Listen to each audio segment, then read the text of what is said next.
Good evening. Recording in progress. Good evening. We're calling the June 25th, 2024 Town Council Committee of the Whole to order. Roll call. Everybody is present except for Councilor Parker, who is at TVCCA, and we have Councilor Merritt walking in right now. And we will move on to calendar and communications. Councilor Bordelon, would you like to begin? I'm not quite ready yet. Are you yielding your time? No, I'm going to wait for Roscoe. All right, I'm just then- gathering my. We'll wait for Oscar.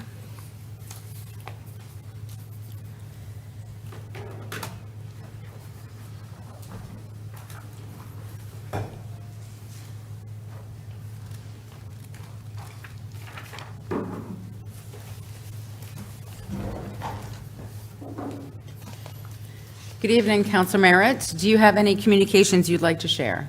Oh, not at this time. Thank you. Councilor Bordelon. First, I just want to congratulate the class of 2024. It was an honor to attend the graduation ceremony, and best wishes to all the new graduates. I also attended a Board of Ed meeting where they had public comment. I attended an athletic task force meeting. I also received many communications. We did receive something from Jay from the Board of Ed. I'm not sure, John, did everyone receive that same email? We all received the email. Okay. We also received questions, many questions about our executive session, that they felt that it wasn't, what we were going in for was accurately posted. So I guess to the town manager, is there more information that will be talked about before we go in? I'll leave that to the attorneys. Okay, all right. What else do I have? I also have a statement that I drafted up since it's been, I did tell the town manager that I've, my concerns with some of the ways that I've been treated here on the council. Kind of feel like it's, escalated to a level where certain things, in my opinion, are being miscued or misrepresented. So I typed up a brief statement regarding the concern of Councilor Gajewski's referral to modify rules to basically, it has my name all through it, to basically kind of, in my opinion, stifle my conversation and basically an attempt to try to constantly put me out of order. When I did reach out to the state level and looked at certain things, just because a counselor does not get a second to challenge the ruling of the mayor doesn't mean that the ruling is necessarily wrong on either side. So it's interpretation. And if a counselor up here chooses not to give a second or vote for it, again, that counselor who's asking for that reconsideration, it doesn't mean that it's just depends on. So I will be submitting this statement. Briefly, I don't have much time here, but I'll read it at my next meeting and I'll submit it to the record. But I did ask the town manager, I guess through the mayor, when are we going to start harassment training that I had asked for months ago? Do you have a date that you've set up training? I'll get with the HR director. I know she was coordinating with the town attorney, and it would be, we were planning that with the. My time is still going. I lost about 8 seconds. It's planned for basically all the ABCs, council, all the committees, everything, so I'll check in tomorrow. Thank you. Because I do think that that is needed. I do think that, some of the injections and things that I had stated to clear the record, it'll be in here, is I just don't believe under the mayor's communication, they should put personal opinion. It should be a report. So the way that the Thank you. referrals sent. Your time has expired. I'm sure it has. did. Is miscued. So I will be submitting this for the record, and I'll read it at the next meeting. Thank you. Councilor But, Pacino. Thank you. And again, I asked for the Councilor Bordelon, you representation don't and have the bullying floor. to stop. Councilor Bordelon, you don't have the floor. Right, but I asked to be treated fairly up here and not disrespected. You are out of order. That's fine. But again, I'm putting it on the record. You are I out feel of order. you treat me unfairly. You are out of order. Thank you. You know what? We're going to take a break now. Perfect. Thank you. Recording stopped.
We're back from recess at 6:50. We are moving on now to Counselor Pacino for your calendar and communications. Oh, yeah, that's what we were doing. I have nothing to pass. Thank you. Thank you. Counselor Rusk. Thank you, Madam Mayor. I received all the same communications that everyone else did. I also had a number of citizens speak with me regarding concerns with the Board of Ed budget and what's going on. And I attended the City of Groton Juneteenth celebration. I want to say thank you to Town Councilor Juliet Parker, City of Groton Mayor Keith Hedrick, to all the speakers, and especially to Rear Admiral Michael Johnston, who was the keynote speaker. It was a very nice ceremony. I hope everybody can attend next year. I was there. Did anyone else attend? I'm sorry. Councilor Gajewski was in attendance as well. Thank you. Thank you. Counselor Jones. Thank you, Madam Mayor. I last Thursday attended the Trails Coordinating Task Force meeting, which is a every quarter meeting on trails. Just went over what's going on. The highlights of that meeting were the COP property through the Parks and Rec has received a $143,000 Rex Trail grant, which will be used to build boundary walls, move trails, and also to work on the accessibility app that Groton has been beta testing to help people who are visually impaired work their way around trails. And so they're going to be putting it onto the COP property and Pequannock Plains.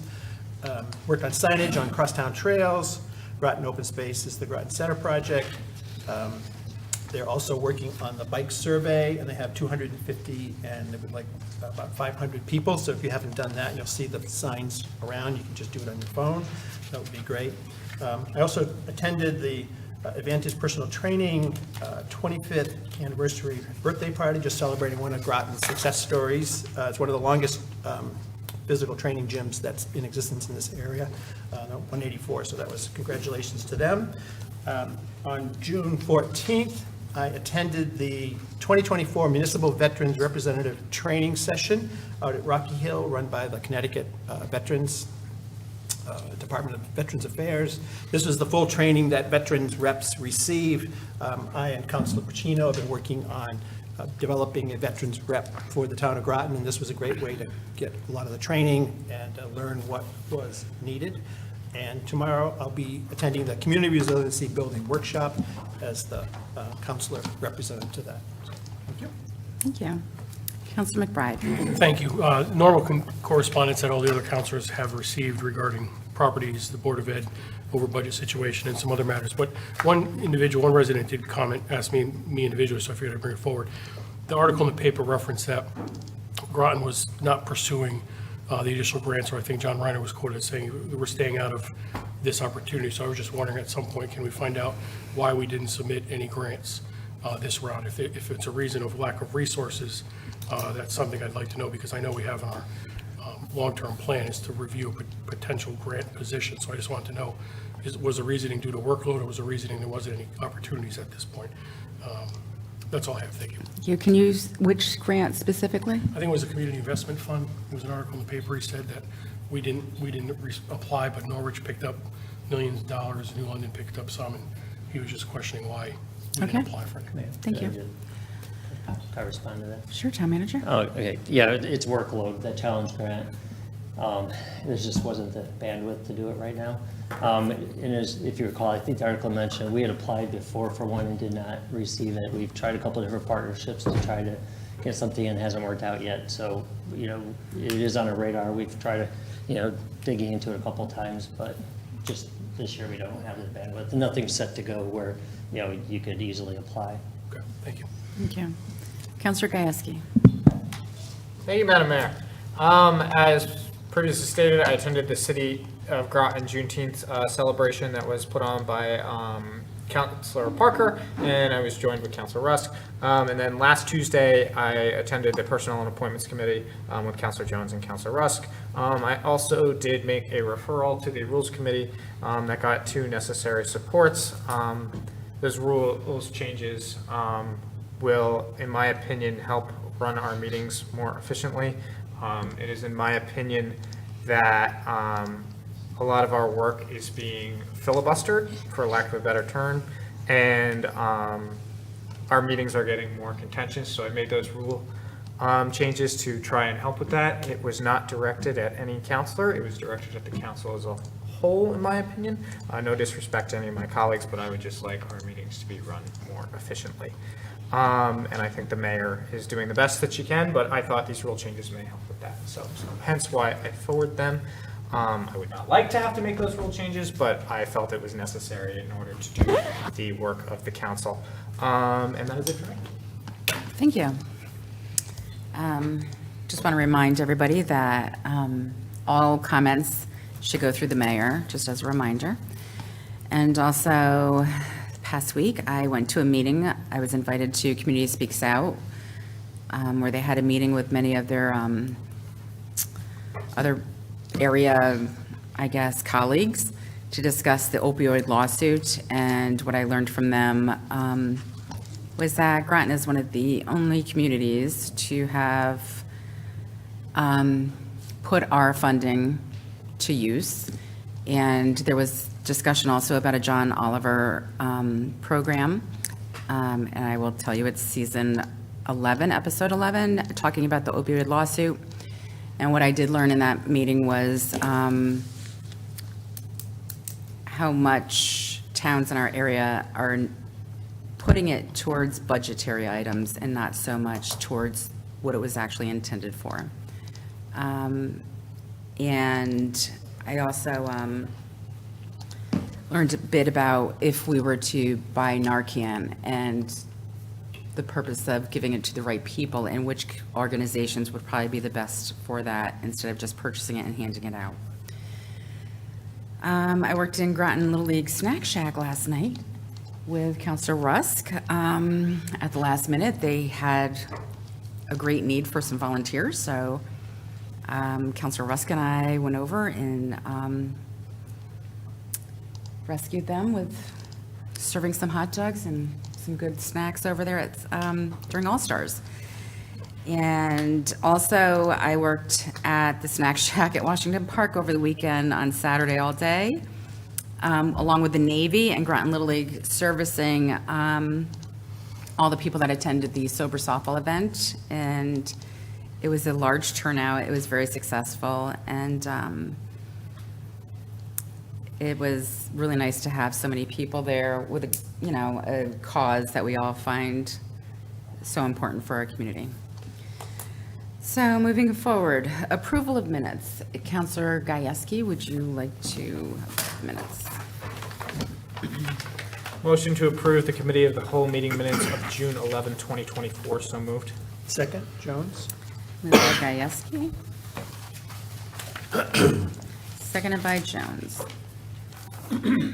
Does anybody have any comments? Counselor Bordelon.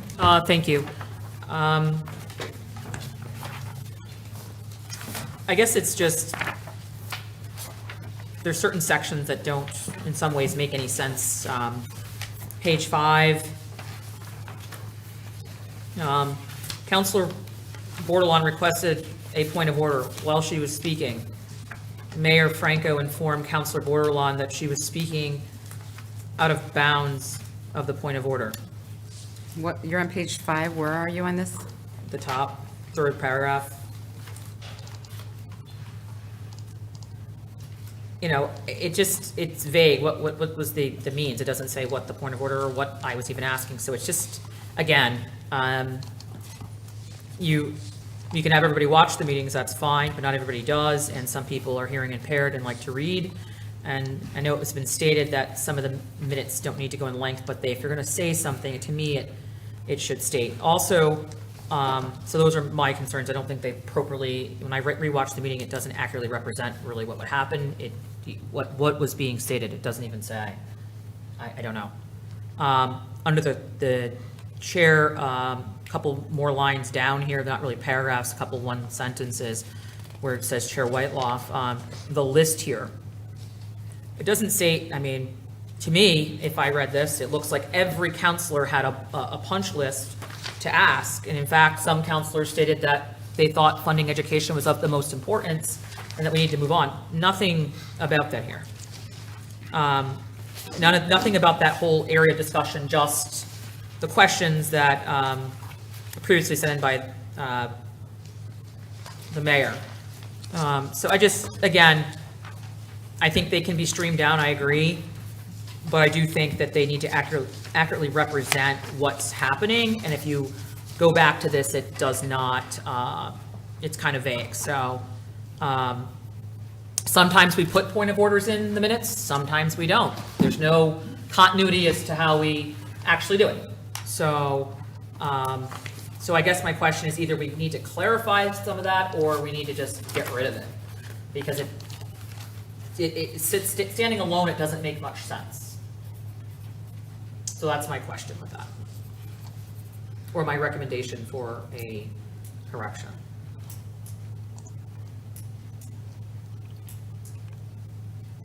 I don't understand what your correction is. Can you be specific on what would you like to put in here? I would like it to either be omitted because it doesn't clearly accurately represent. And my first question is, how come sometimes we put in point of orders and sometimes we don't? Well, it was just mentioned that at a previous meeting, that points of order, out of order, shall be documented in our minutes, and that is in Robert's rules that it should be. Okay. So we weren't doing it right in the past is what you're saying. So now we're gonna fix it. Okay, that's fair. Duly noted. But then it just doesn't accurately, while she was speaking, who's she? You, me? Are we talking about me, or were you speaking and Well, I how point would of you like ordered this you? corrected? I'm just trying to clarify, how is this being read, I guess, to the, But if we're voting on it, I need you to tell me how you want it written then.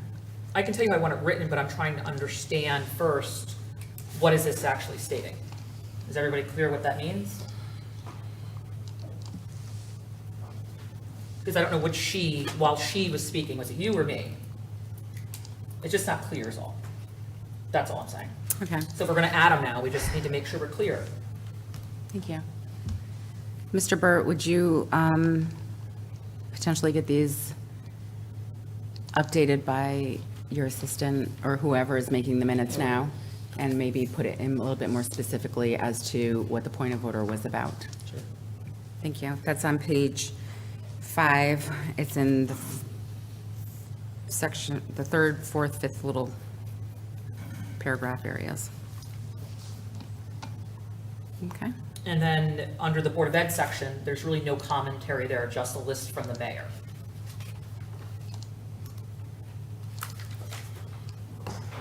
So I mean, looking at this list, if you didn't watch the whole meeting, it looks like there's no, it presents as if nobody asked any other questions. Thank And you. that's not the case. Thank you.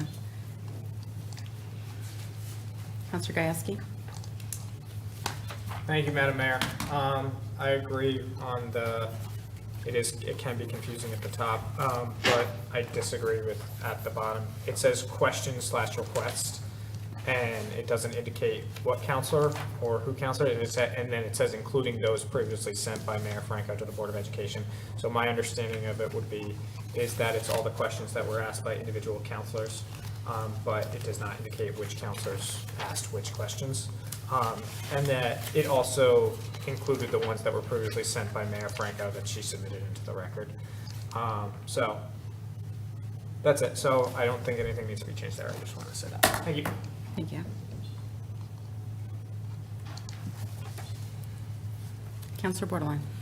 Thank you. What I was stating in that area in particular, I think it's important if we're going to ask a bunch of questions like lists of, of unforeseen expenses, including, it's also the minority report should be included with that to basically state if a counselor said, I can understand that we're running short, and my question was, or my answer to that is, I asked, what is our obligation as a council to fund it? Even if we don't ask, if the Board of Ed doesn't answer any of these questions, my question was, what is the responsibility of the town to fund any funding that is not, that they've run short? Also, it doesn't state on here, there was a lot of questions asked. These questions about the shortcoming of the budget is not in the budget that we just passed. It's not in this budget that we just approved. And that was wrongly Counselor represented. Bordelon, we're talking about the minutes. That's And what if I'm you talking are about. approving the minutes, not debating what the minutes, the topic of the minutes. What I'm asking is for an addition in there, that it should state that the shortfalls of the Board of Ed from the previous year, not the current voted on budget that we just passed. You asked this question during the meeting? Yeah, the 2025, these questions should be representing the 2024 budget, not the 2025 budget. Because there was certain counselors up here that even started speaking about, Counselor Bordelon, please do not discuss how other counselors are discussing things. We are talking about the minutes, and specifically, what changes would you I'm like to the speaking about the minutes? minutes, and folks up here spoke and stated, and people speak, other people spoke about other counselors, nothing was Point said. of order. Your point of order. Decorum, council, the mayor ruled on a decision and Councilor Bordelon should suspend that topic or appeal the ruling of the chair. I'll suspend it. The question I have, though, is that we should just articulate in here accurately that we were talking about the 2024 budget of running short, it's not the 2025 budget. I think that it needs to be cleared in these questions. And I feel questions is so broad, it doesn't represent everybody in here.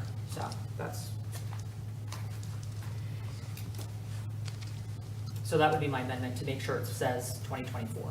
Questions to the 2024 budget. The topic of the 5G is BOE FYE 24 supplemental funding request. That is the topic. Right, but I don't think it's clear to the public, is what I'm trying to say. There's a lot of questions about that, so it's not clear in here.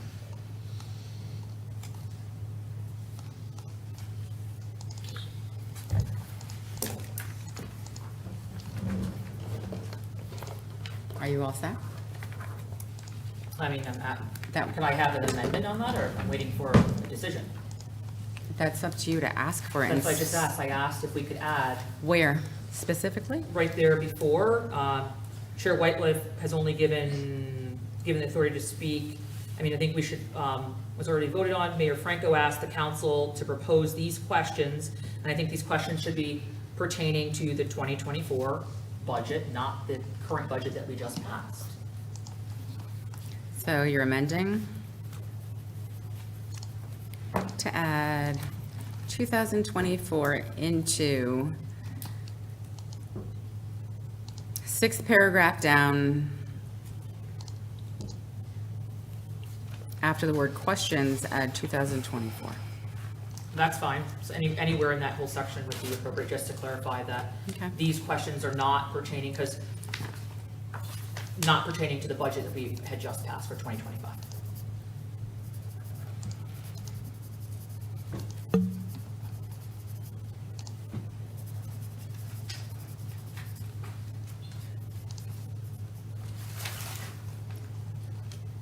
Are you finished?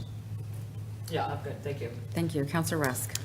Thank you, Madam Mayor. I just want to review Robert's Rules 48-2, contents of minutes.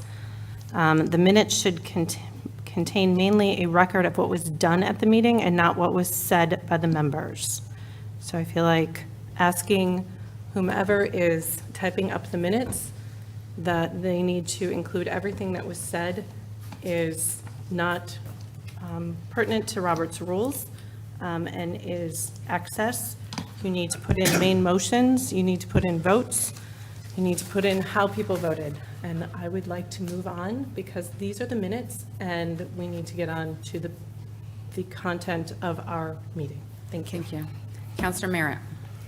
I would also agree with Counselor Rusk, and this list about the Board of Ed was written for brevity, so it could be included without a lot of paperwork, a lot of questions, and the date was addressed as the 2024 request. And I believe Chairperson Whiteliff indicated that they had a shortfall of their last year's budget. What does it take to understand any more than that? This is an imposition on our present meeting. Thank you. Counselor Jones. Thank you, Madam Mayor. The title of the section 5G is 2024-578 BOE FYE 24 supplemental funding request. They could maybe just move the title to that page, but the title is already here, explains everything about that page. Absolutely. It's right there, so you don't need to add anything because it's written right here on the paper. Thank you. Madam Mayor, point of information. Counselor Does Gasky. Councilor Bordelon's proposed amendment have a second or need a second? Guess it doesn't have a second. Point of information, Your point of information, in the past, Counselor we've Bordelon? never asked for, it's always been kind of a, I don't know, I hate to use the word gentleman's kind of thing or honor that we just, if a person has a correction, we just never ask for a second in the past, so I'm not sure why tonight that's being asked. But if that's the new rule, let's roll with it. The last time we went in depth in the minutes and this same type of thing popped up, we agreed as a newer council that we would like to second to change minutes and make amended motions. So with the amended motion so the amended motion regarding inserting 2024 in the 5th paragraph on page 5 does not have a second. Is that correct? Is there anybody seconding that? All right, that one does not go forward. There's an amended motion for clarification to the point of order. That's also on page 5. Is there a second? Second. That was moved by Bordelon. Seconded by Gajewski. All right, let's take a vote on that. Would we like to amend with the clarification of the point of orders on page 5? All those in favor? Aye. Aye. Opposed? Abstentions? McBride, excuse me, McBride abstains, I was not present. I abstain.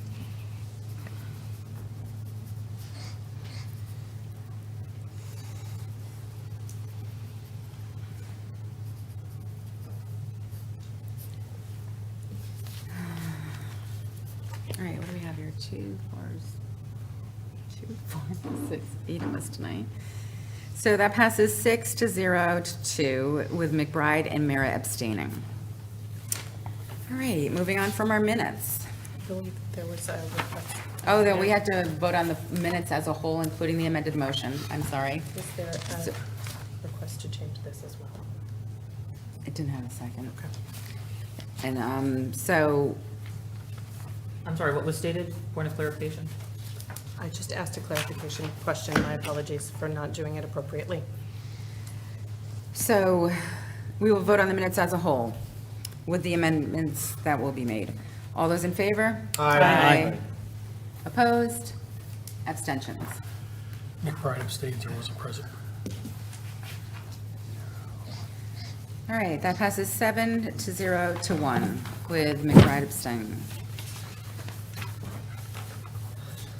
All right, moving on to new business. 2024-574-1, 517-529 Gold Star Option Agreement Assignment, Concept Plan Approval. This is on page 3 of our packet. Counselor McBride, would you like to read the motion? Yes, a motion is to recommend a resolution authorizing the town manager to sign a one-year extension of the current option to purchase and to approve the concept plan presented by the preferred developer.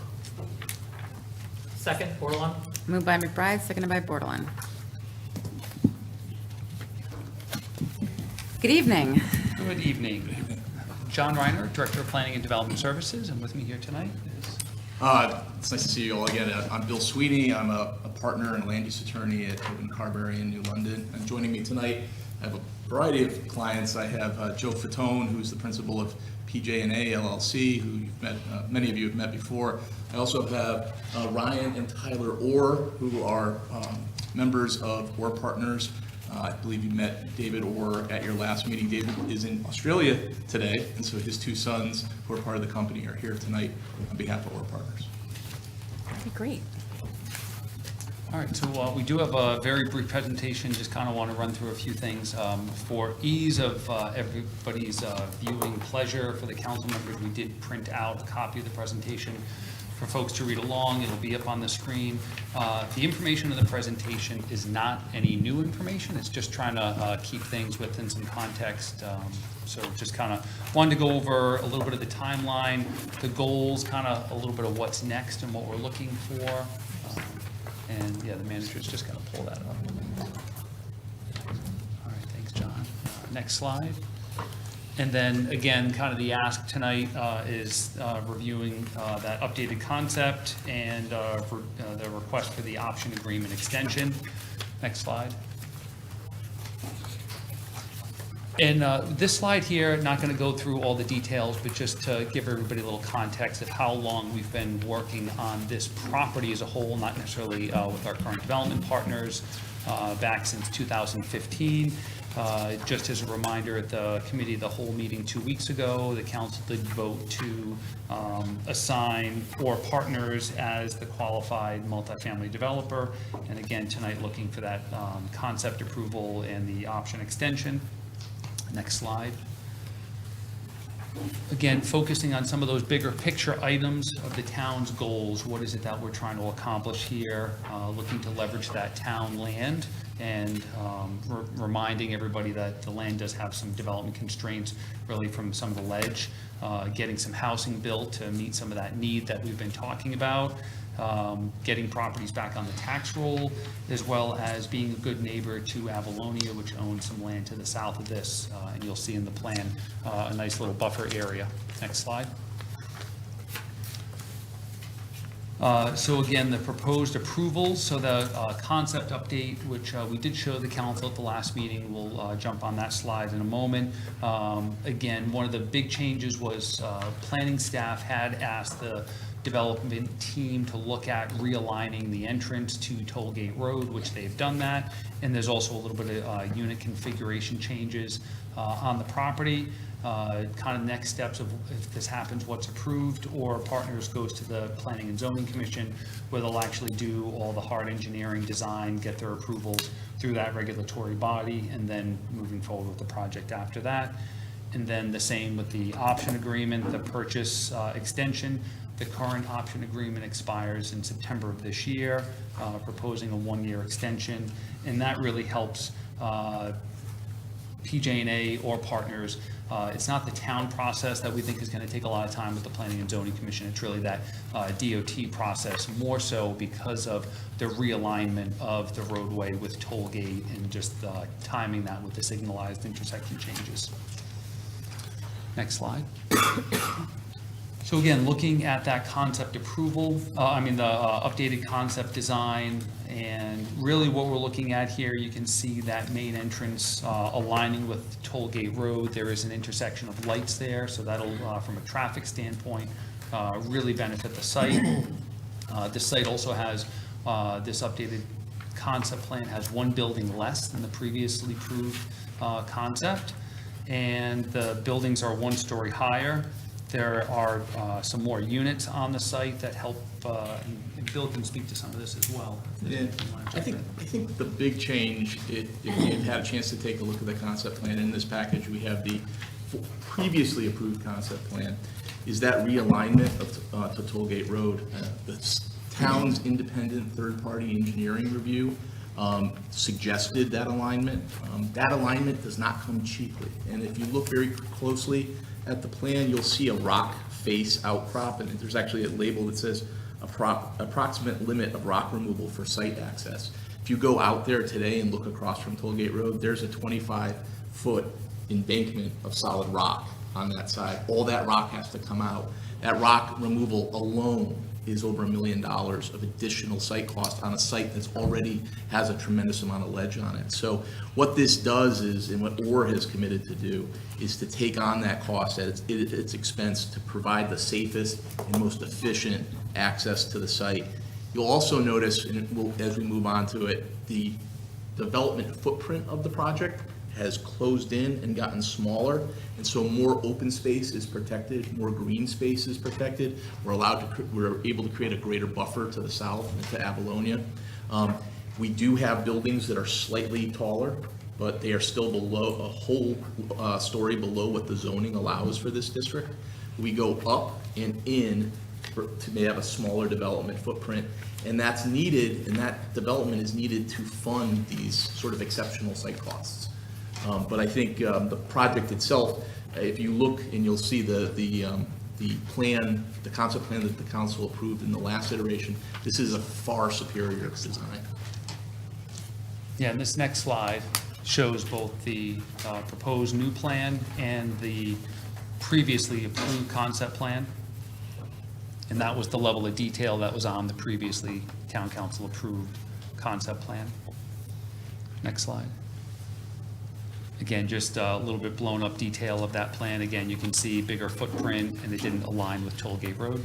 And buildings much closer, quite frankly, to Gold Star Highway. So the new design has a really attractive entryway with a clubhouse and pool complex, and the buildings are set back off the road and interior to the site.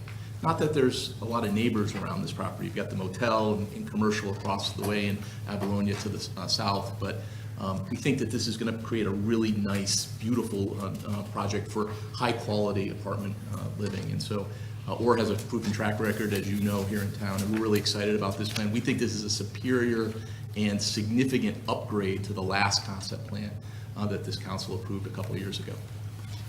And then, you know, again, they haven't done full engineering, full architecturals for this.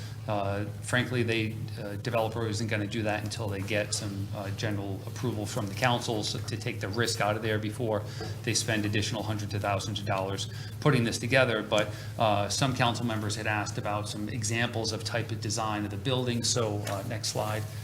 There are some examples of similar types of projects from a design perspective. Yeah, so what we have is a series of what we call precedents. These are design precedents that our architects are using to design this project. So this isn't the exact buildings that are going to be developed on the site, but this is get the general feel, the materials, the colors, the quality of finishes. This is what we're looking for in the project. And John, you can step through these, but these are a variety of projects that OR has been involved with in different capacities, and this is sort of the palette that we're working at. So the ultimate project will borrow from a lot of these different architectural styles. You'll see some that are a little bit taller buildings. It'll be more closely aligned to what we're doing, but the idea of really valuable amenity spaces that are central to the project, as shown on our concept plan, is really what we're trying to achieve. And you can see it on some of the interior pictures. I know John just moved there, but just, you know, high quality finishes, you know, things that are going to stand the test of time, things that are going to last and be easy to maintain going forward. So that project looks just as good 20 years from now as it is when it's first built. And next slide. So again, just what we're looking for tonight is the approval of the concept design and that one-year extension. We're happy to answer any questions. Thank you.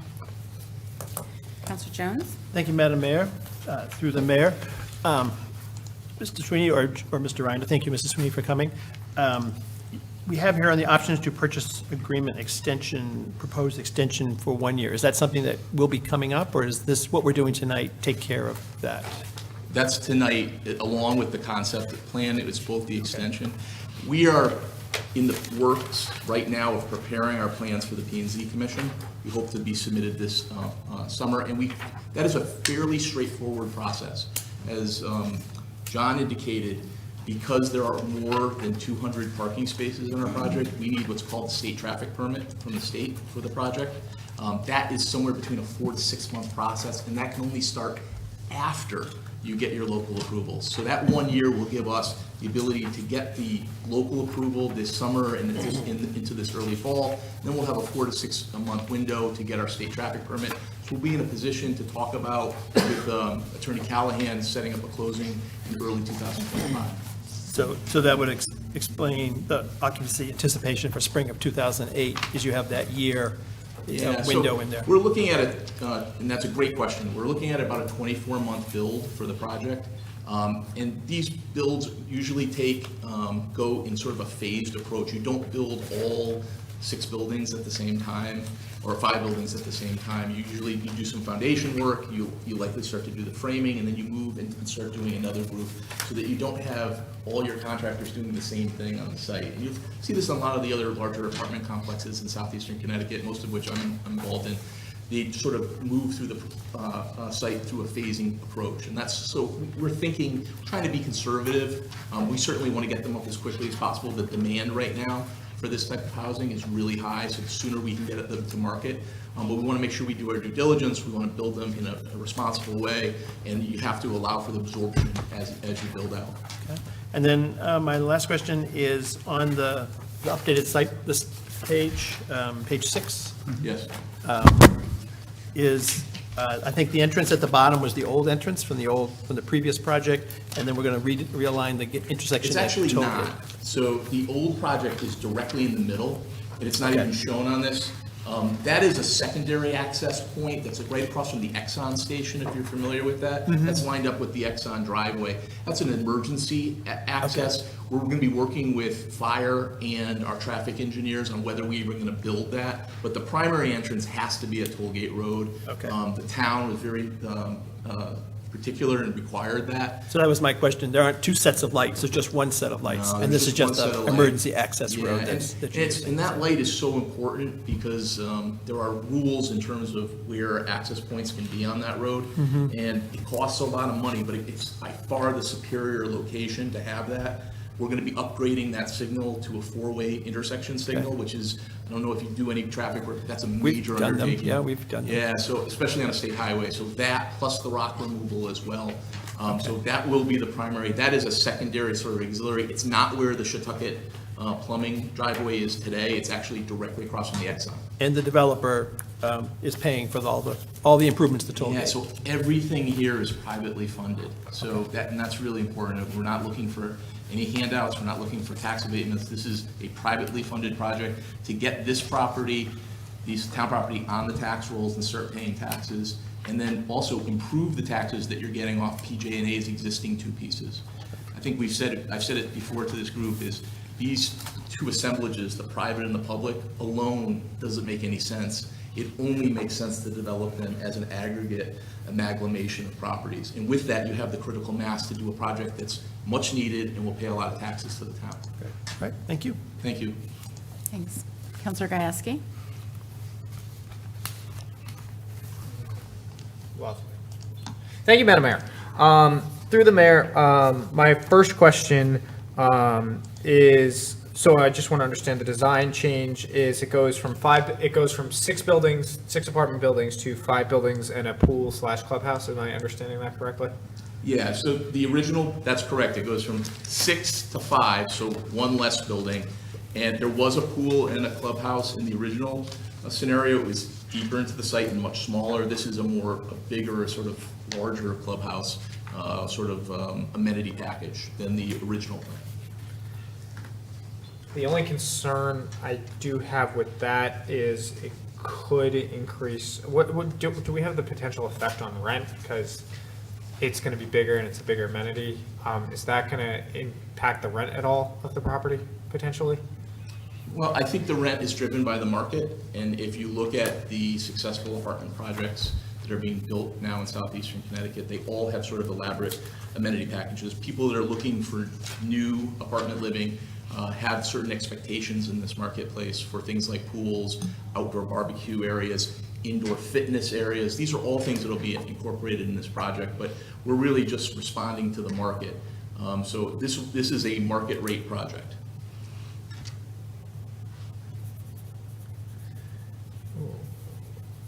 I should also say that the zoning regulations for the town of Groton require us to provide a certain amount of amenities in square footage based on the number of units as well. So the more units you have, the more amenities you have to have per your zoning. Through the mayor, thank you. That is really good information about the zoning requirements. And then I know it was casually discussed in the last meeting, but I want to emphasize this point. I see the garages and I see these big buildings, and as an advocate for clean energy, reducing our carbon footprint, I would encourage the use of solar panels or some type of way that the property is carbon neutral, whether it's putting solar panels on the garage buildings or the buildings themselves. Just something to consider. Obviously, we can't require you to do that, but I would not be remiss if I did not advocate for that in this moment. I am all set, Madam Mayor. I yield back. Thank you. Councilor Bordelon. Thank you. I'm excited. I think it's great to have local developers. Naturally, I have to look at the whole thing here. I understand there's a need for this type of style of housing, but I also speak from a different level of folks that come to me with the need for affordable housing. Right now, a bunch of people in our community are being boxed out of housing and can't find, not market rate, because the market rate's inflated, right? And I had asked at the last meeting, could we reserve a certain percent that would be below market rate to address the needs of the community? Overwhelmingly, the people that I speak to that come forward can't stay in Groton. As a mother of a son who serves on the USS Virginia station here, who has disposable income, he can't afford some of the apartments. He started looking, he was blown away. So I don't know what income, we say market rate, but we also have to remember EB, Pfizer, and the Navy base have a lot of disposable income, but they're in a lower income bracket that's not that high end that everyone is preaching for. This is not something as an entry apartment that I would have been able to afford first coming out of college myself. I just am concerned the people that have come before me and the people I've speak to cannot find housing. We said over and over, this is great, they want these amenities. Some people just want a roof over their head, and they're having to leave their hometown. Our Fitch students, because parents can't afford more than $1,400 or $1,335, and they can't find housing. So it's no disrespect. I think this is a beautiful development, but it only captures a certain population of our community. And I am trying to, and I have been since this project first came to fruition, to capture our whole community. And I know we're not voting on that tonight necessarily, but I just encourage that development meets that need of everybody. No one should have to live in low-income housing with 400 units, and no one should know how much you make by living in low-income housing. Opportunities like this that come into our community Councilor have a Bordelon, chance to... the motion on the floor is about extension of a one-year contract in the concept plan. We cannot change the terms of the contract at this time. I'm speaking about the concept as he spoke about solar panels. But you can simply say, I'd appreciate, but you can't. I can say, I'm saying that, I'm speaking. Okay. But you're asking to change the terms of the Say contract. they have to. They don't have to do anything I say. I'm speaking as a counselor myself. So may I speak? Go ahead. I feel it was asked, and maybe there's a change. I'm speaking as a sole counselor, not saying you have to. I'm speaking and pleading for the community on my end. I asked at the last time you guys were here for 10% of the housing to be affordable, and it was said, we have a need. So the town goals that are being met here, I feel like we're missing some. Affordable housing is not on here. And also making sure that we are looking at our sustainability action that we called as a town. I don't know if that's being met. I can't tell you guys what to do, but what I advocate for, yes, when you say these houses are gonna stand the test of time, we should be building housing that's gonna decrease our carbon footprint over the next 30 to 40 years. My house that was built in '85 is not meeting that need. So I'm gonna be the generation to update that, get the oil out, get the solar panels. As we build new development, we should be seeing those amenities come in. I'm excited for this. I'm just challenging the idea of putting solar lights, solar, different things, and looking at the need of that affordable ability really. Thank you. And I'll take my next turn after. Councilor McBride. Thank you. Through you, Mayor, just have a couple of questions. I like the plan. I'm excited to get some increased taxes, grow the grand list, but I had two questions on really just the financials of the agreement. It looks like in August of 19, the option was paid for $16,000 to purchase the properties for $228,000. My two questions are, the current assessed values of those two properties are $489,000 currently, which brings their market value to $690,000, $698,000. So my question is, over a period of 5 years, is it customary to not increase or not change the option amount paid to increase the $16,000 or to increase the option amount of the purchase price? Because I could see where it was $228,000 5 or 6 years ago, but is it customary in your experience, John, to not increase the purchase price to what the values are today? So I think, there's a couple of things that have been working against us on this. One, COVID, second, and how that delayed a lot of things, and then all of the increase in interest rates, increase in prices, and then also just the high development costs of this site. So those kind of big factors have been working against us on this particular property. It was interesting, we were looking at kind of a little bit of the history of this property today, and before the town took this property via tax foreclosure, we saw the listing prices for it first of a little over $1 million. It didn't move, and it got dropped down. It kept getting dropped down to, I think the last listing price was somewhere in the $200,000 range, and then the owner couldn't sell it, and the town ended up taking it back in 2015 for tax, under a tax foreclosure. So in this instance, I think the 228 price, because of the high level of development costs here, is still a good fair price for the property. And let me think, as far as the option price, so we did get that first option price. We kept that for the property, and I don't remember. So because 18 months have passed since the renewal, the $16,000 that will have to be paid at the exercise of the option is not applicable to purchase price. So you'll get that, plus you'll get the purchase price at the end if you read section B of the purchase price thing, so the purchase price table. One thing I would say, Councilman McBride, is I've been involved in this project from the get-go. This isn't my first time before you guys, and it's not my first developer here that I've been trying to work with PJA on. The previous developers were all experienced, bona fide multifamily developers. This is a particularly difficult site, if you had a chance to walk it. I've developed on sites all over southeastern Connecticut.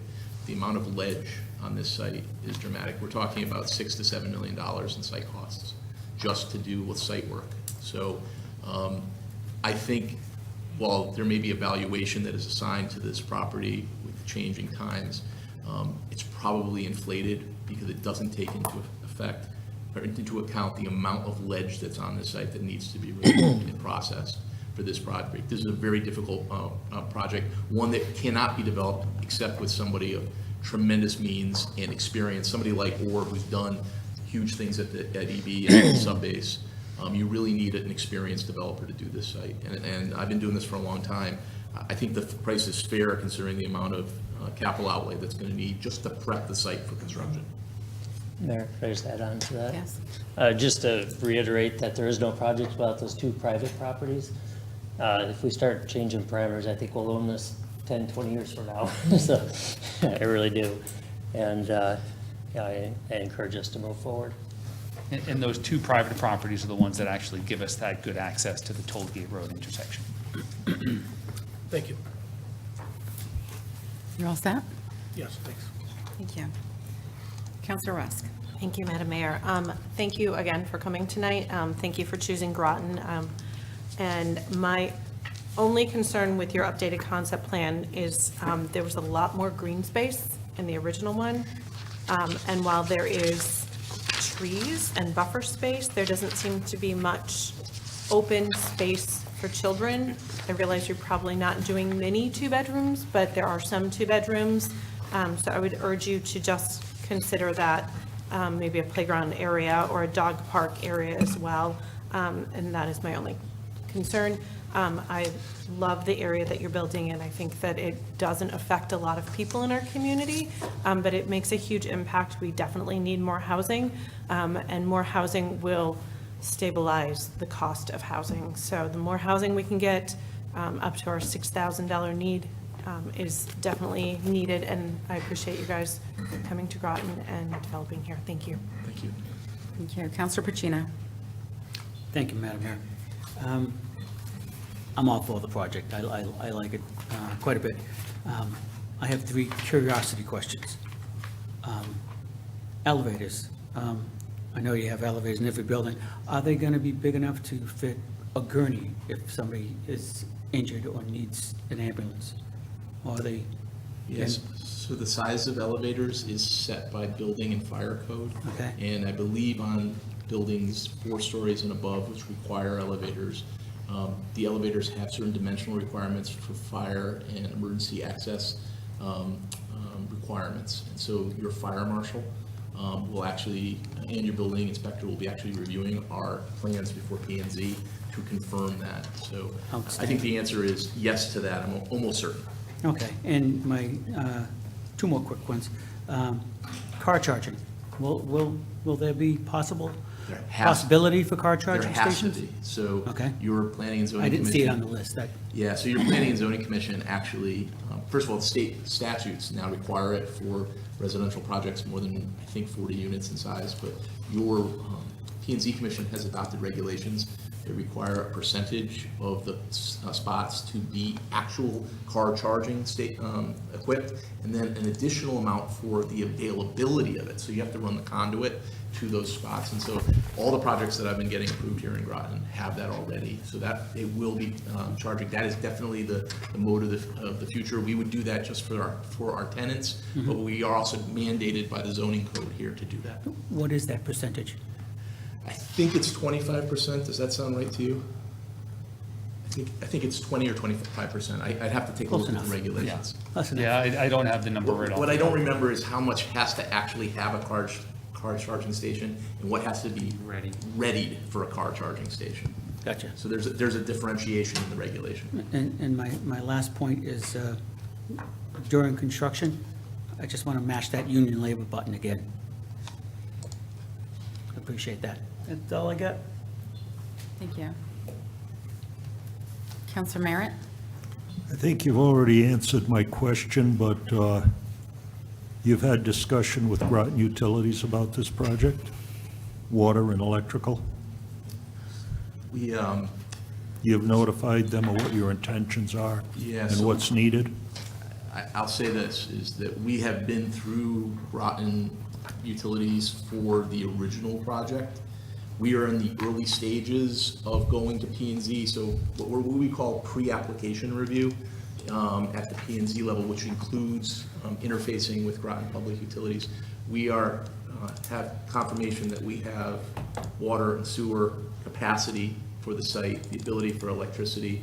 There's even gas up the road, although I don't think we're going to be using it, but there is capacity for the project, and we'll be finalizing that in the P&Z process, which is the next step after tonight. Now, that was another question I had thought of is, what is the heating going to be for these buildings? The heat source? Yeah, so we'll be doing electric heat pumps in this building, which is what I thought we were using. And you're aware that sewer is with the town of Groton, not the city of Groton? Yes, of course. Thank you. Thank you. Counselor Bordelon? Thank you. One of my questions about the blasting of the rocks, even though that's great for accessibility, some do have concerns about the blasting. There are basic regulations for surrounding areas if I was like spraying it down and making sure it's, covered up. Has that been addressed to notify those folks? Because there is a link to those small particles getting airborne and cancers and other things. And so I'm just, it's great to say this is going to be great for traffic, but is it really great for the community as far as environmental side? It's extremely regulated in the state of Connecticut. Your fire marshal will be overseeing any blasting if it's required.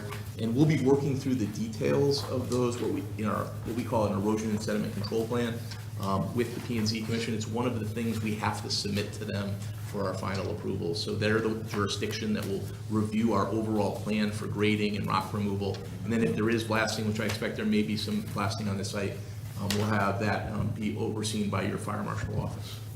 And so this is going up one story, so it went from 3 to 4 or 4 to 5? So the last concept plan, when it had 6 buildings, was 4 stories. We've got 5 buildings at 5 stories. This is in your commercial regional zoning district, which allows 6 stories and or 75 feet. We're not going up to that. We're capping at the 5 stories. And again, we need the 5 stories to have for the units to pay for the additional rock removal to get out to Tollgate Road. So it all becomes an issue of dollars and cents at the end of the day. Your pro forma has to work. And so we needed that fifth story to get the units to pay for the rock removal to get out to Tollgate Road and the realignment of the traffic signal. And what price point is this concept plan targeting for income? This is market rate, and so, you know, market rate is somewhat subjective in this area, but, you know, you can, if you go around to some of the new units, it really depends on the number of bedrooms that you're looking at, but these are rentals, they're not condos, they're not ownership, so, you know, you're probably looking at around $2,000 a month, a little bit above that for two bedroom, for the number of two bedrooms we have, a little bit under that for one bedroom, a little bit lower than that for studios. Well, I mean, I'm all for the development. I think it is an area that could use it. I just, again, under our goals, I'm not seeing that affordable housing. So I think we highlight these ones, but we should show the ones that we didn't meet. So if we're going to highlight town being met, which ones didn't we meet with this project? I think that should be highlighted. There should always be the objective on here, so not just what we did. And what I don't see is we're not meeting the affordable housing concept, and I don't see that we're meeting, or that we don't know yet, that we're meeting that environmental longevity side of that, meeting that carbon neutral footprint that is vital to our community when building new buildings. I can't stress that enough. I think, you know, yes, your old building that's running on oil and other things now, in 30 years, if we're building a building today that's gonna last 50 years or 100 years, we should be meeting that gold standard to make sure that carbon footprint is being met, which I don't see as of yet. Maybe there'll be some changes, I don't know. I know this is an older development, but, and it's absolutely vital. You know, folks I speak to, without rooming with a friend, they cannot afford $2,000. And everyone doesn't want to live with their friend that they work with. We need to look at ways, and if it's not this building project, hopefully in the future, I can't speak, but I just want to stress on my speak for myself, that I address this, that the need for affordable housing is crucial. EB is hiring tons of new employees. They're not all making six figures. There's a lot of welders and painters. There's a lot of enlisted men and women who are making below a certain price point that can't afford $2,000. So I'm a little concerned about that. So maybe something new will come back, but we'll see where it goes. Thank you. Thank you. Could I just mention something real quick? Just to mention, I pulled up the zoning regulations. You have to have fully equipped stations, charging stations for 10% of the parking spaces required, and make ready for an additional 25%. All right, thank you. I knew the 25% was. Yeah. Thanks, Jeff.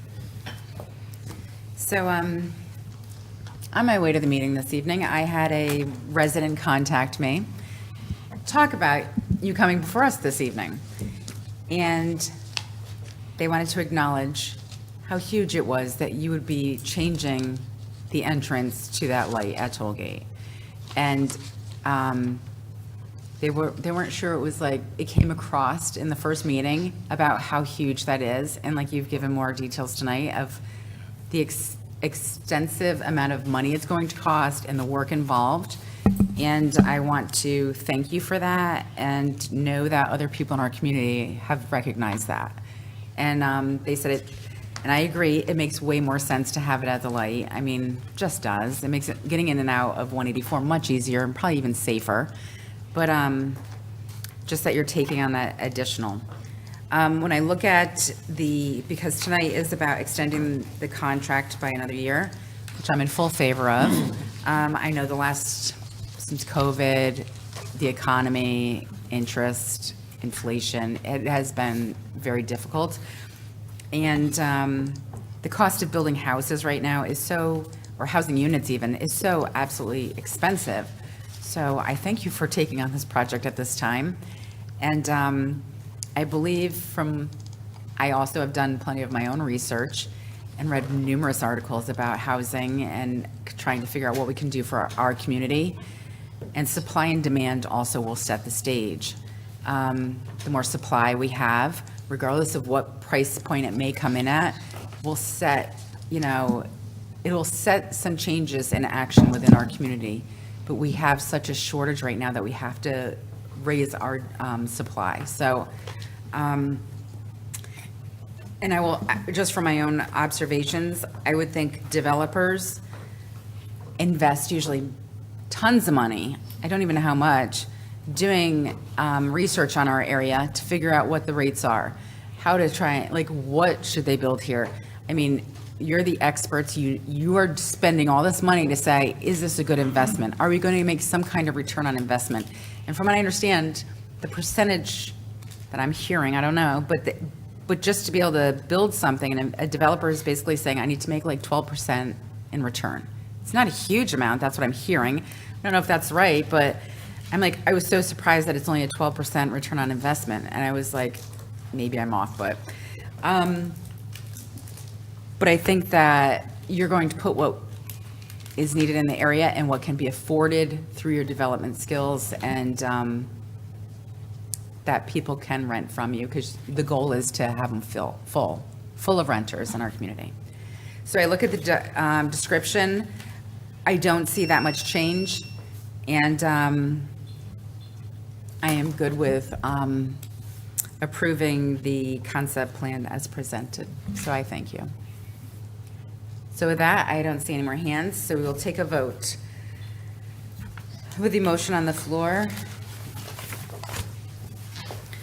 on 2024-574-1, 517-529 Gold Star Option Agreement Assignment, Concept Plan Approval.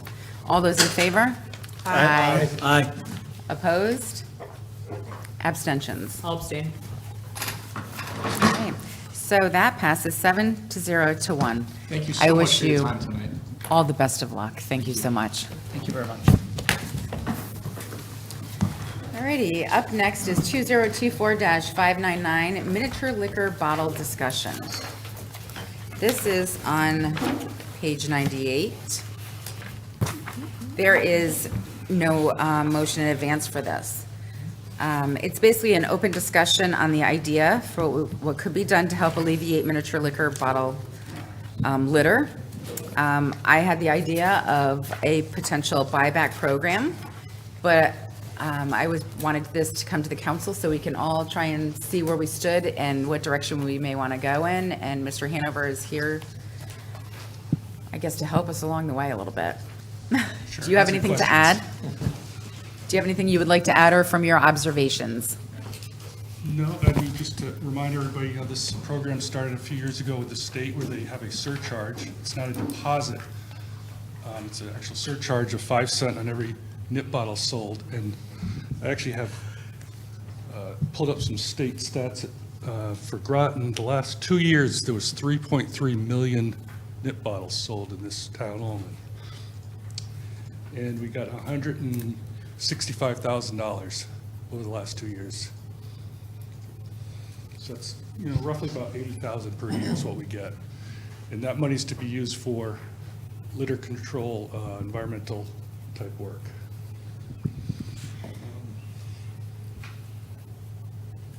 That's all I have right now. Okay. Would you like to just give a little brief synopsis on the, what is it, the litter vacuum cleaner truck? Yeah, I think at the last round of funding, the council authorized some funds to kind of set aside for the future purchase of the vacuum truck, which is a little tractor that can go around and, a person can operate it and suck up all the litter on the side of the roads, along sidewalks and things of that sort. And that was, I think the price at the time was like $70,000 for a gas operated, up to $150 for an electric operated one. So, it'll take a couple of years of saving that up to purchase one of those. I know there's some other cities in the state that have already ordered some of these things. I haven't actually seen them being used other than on videos and stuff, but I know there are some towns or cities in the state that are, purchasing these devices. We also purchased the big belly solar compactors that we have in downtown Mystic, and those are about, I think they're around $8,000 a piece, and those seem to be working pretty well down there.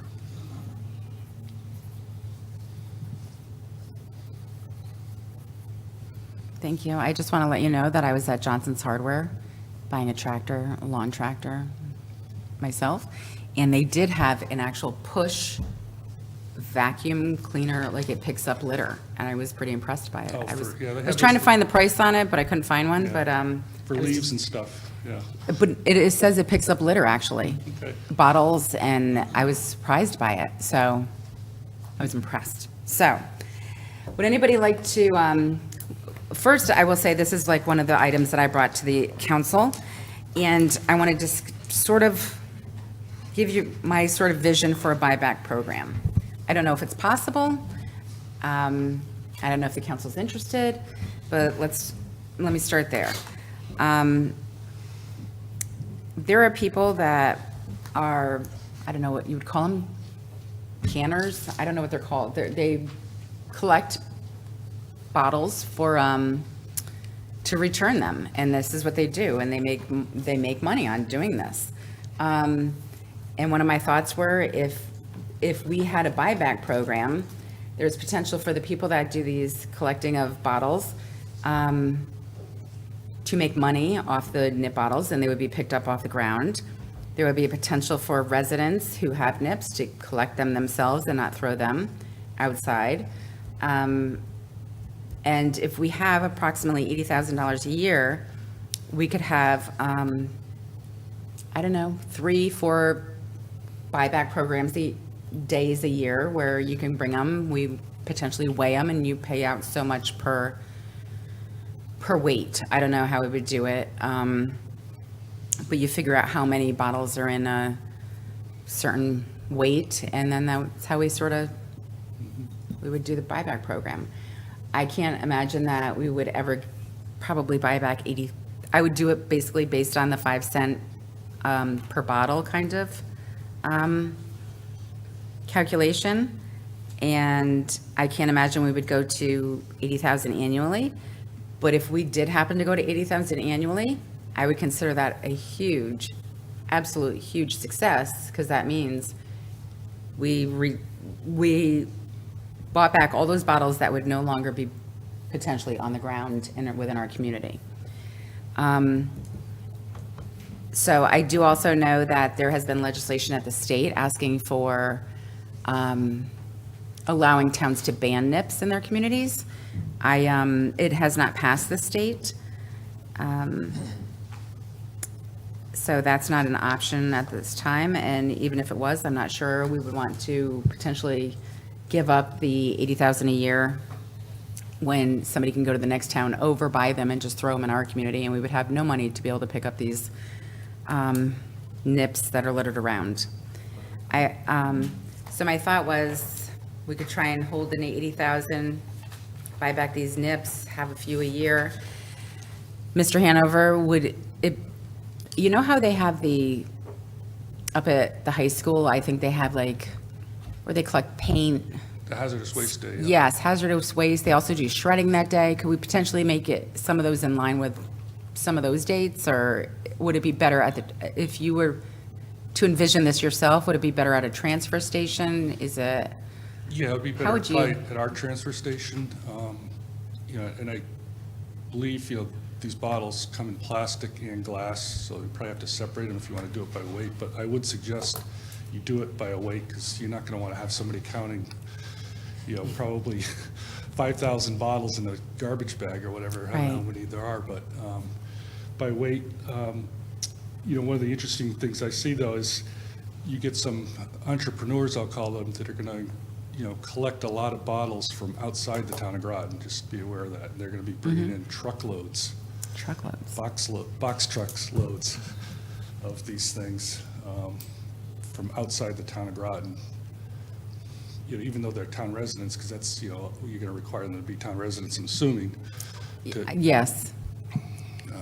But that will be one of the drawbacks of, doing some program like that. You'll have people are bringing in bottles from other towns. They'll go over to London, Norwich, collect them over there, stack them up and bring them in. Okay. Thank you. Counselor Jones. Thank you, Madam Mayor. Through the mayor, thank you, Mr. Hanover, for coming. So just, I want to understand, there's a 5 cent deposit on these, but nobody. Fee. Huh? It's a fee, it's not a Fee. deposit. It's not a So deposit, nobody can bring them you back don't and collect return them. them, no. So it's sort of a one-way fee, it just it just goes to the state? It goes to the state, and the state collects it, and they just reimburse each municipality however many they sold. And is that primarily because there's no real way to like a regular standard soda bottle or that kind of bottle, you can measure it? Yeah, the package stores, whatever, they just don't have the space to store them, to take them back manually. And then the redemption centers, these reverse vending machines, they don't have them designed yet for these small bottles. They only have them for the larger ones. I think they're working on that technology, but you can't get a machine that's gonna, be a Stop and Shop where you can come and just feed the Just keep looking at it. machines. How many of the solar compactors do we have in downtown Mystic? I think 6 of them, 6. And they've been there about a year, I believe, right? since I think the fall, September or something like that. And are you happy with the results that we're getting Yeah, from them? yep. Okay. Yeah, and I think Parks and Recs was getting some too. So the goal, is it to spread them in other parts of the town, other than just Mystic? Eventually, yeah. What do you think sort of the capacity of, how many do you think we need around town? We'll probably end up with another, in Mystic, maybe another 6 or 8 of them, and then, we could do, some like in downtown Groton, there's a couple spots, or in Noank, down there. Okay, so somewhere around, so basically double what we have now. Yeah. Sort of somewhere Probably in double or that- triple what we have, yeah. Double or triple what we have. Is there any move on the responsibility for the liquor stores, that a lot of the nip bottles are sort of downstream from the liquor stores? Is that any responsibility on their part to deal with this? No, I guess, that's what studies find, is most of them are right around the liquor stores. But, they're the ones that kind of push this 5-cent surcharge, because it, it's easy for them. They just, it's just an accounting thing, I guess. Okay, do it. In a buyback program, do you see, you talk about possibly entrepreneurs bringing in truckloads of nip bottles. Are there any other issues that you might see? Just the administration of, having staff, and then, how do we give them cash, or, how does that all work? There's just some minor stuff, but, we could probably work all that stuff out. And then, the other thing that, once we collect all these, these things do not get recycled because they're so small, they actually fall through the screens at the recycling plants, so they actually go to the Lisbon and get burned. So, That doesn't matter whatever, whether you pick them off the street or you put them in your recycling can at home, they actually end up falling through the screens and go get burned eventually. what's my question? Can you fix your microphone? Your microphone, can you fix your microphone? I'm thinking about any other questions. I think we've covered capacity. No, all right, that's great, thank you. Oh, I do remember. Go ahead. Do you think it's worth doing a pilot test program, just to kind of give it a shot? I mean, it's a very interesting idea, doing the buyback. Do you think having a pilot test program that we ran for a period of time, just to kind of, and maybe gets combined with the general, toxic waste day that we do, or something like that? Yeah, if we did it would like be a couple of worthwhile times test? just to try it, I mean, we'd have to, purchase some equipment like a scale and stuff, But and runs, figure out some, you think that would be a manageable thing that we could do? probably, Okay. Thank you. Thank you. Counselor Borderline. Thank you. No, I appreciate this referral, big component of recycling. And I know when we first were talking about these funds, I don't know, several councils ago, we were looking at putting the screens on the wastewater, or those sponge things we looked at, or, I had made the recommendation or thought of the trash compactors like Westerly and New London have. And I'm happy to hear that these are working well. One of the other things that the other towns are doing, it's also education. And some towns are putting some form of artwork on these trash compactors. I know New London has some artwork on theirs, so they're not this boring, just brown square things. And it's a good way of advertising about how important it is to protect the environment. So if we're truly using the funds to enhance that, I think that education piece. So I'd love to look into see what we can do to get the graphics on the ones moving forward. I'm happy to hear a thought that I had come up with as far as, presenting these is being as successful as they are. They're long overdue, and I do think that we do need more in our community. But has there been a thought of looking at them as far as an advertising of how to protect our planet, and about making sure trash makes it into these items? Yeah, I mean, one of the advantages of these units was the graphics and to be able to put art and stuff on them. We just haven't got there yet. I'll probably reach out to the beautification committee as well, just get their thoughts on that, because they're usually pretty good at coming up with some ideas for, artwork and things of that sort. Yeah, and there might be a way that we can look to, maybe do a contest, right? Look for a local artist. There's a few that I can think of. And maybe they are willing, once we come up with what our theme is, like, what form of recycling or, protect the planet or whatever, we could then pick a winner or a couple winners to be represented on each. Some towns have done that in Cape Cod. So I'm excited to hear they're working. I mean, it was a no-brainer compared to what we had down there, which were just those old tin cans that, with the plastic tops and chains. So I'm happy to see that, and I'm excited to see more of them come to fruition throughout our community, because it also probably has cut down on the amount of time someone has to go down there to change them. Is that correct? That's correct. That's, ultimately that, we're spending, overtime on Saturdays and Sundays going down there, and then, if we can eliminate some of that time, because we're not collecting as often, because they're able to, hold more material, then, that's saving some money that way. Yes, I think it's great, and I'd love to see more, and I'd love to see the idea of the artwork, maybe a contest. It'd be a fun way to include the community once we feel we're ready to do such. So as far as the weight goes, do we have the town, through the mayor to the town manager, do we have the staffing to be able to do this, or who would be handling this type of collection? Mayor?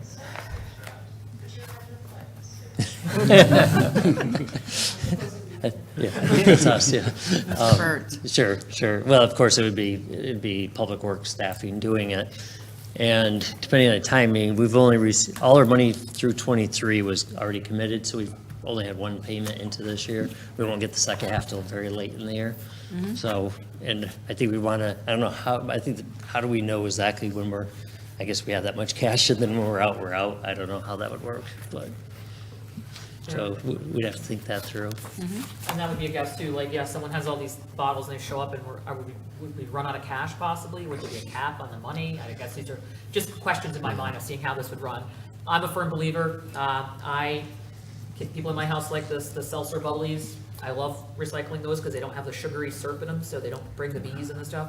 I bring them back to Costco's, and now that they're 10 cents a can, I mean, I wait until it gets to be a lot of bags before I do it, but it is important to do such. So I'm just not sure, what would that look like as far as funding? Would we, because I can do an infinite amount of cans at a place and I'll get my coupons. How would we know, what would that look like? Yeah, we would have to research how many bottles are in a bag and what that weighs. And there's some work to be done before we, in the details. And then how do we do that? Do we give somebody just a chit that they take into town hall at finance to get reimbursed if it's over a certain amount? There's all sorts of logistics we'll have to work through with my staff. And one of the other questions is like, if it doesn't have the barcode on it and it's flattened, would that one count? Or does it have to be a sustained bottle that you can actually get a code on it? Or is it any bottle? It's just nip bottles. So it'd be any nip bottle. Okay, Yeah. perfect, thank you.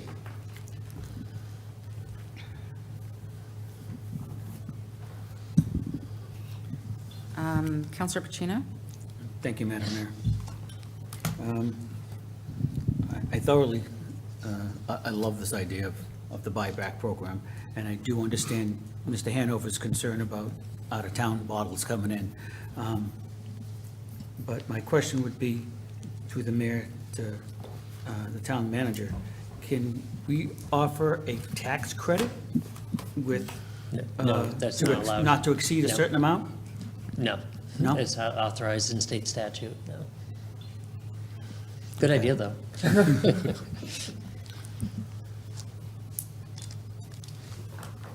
That was it. I was just, somebody from Stonington's not going to want to get a tax credit in Groton.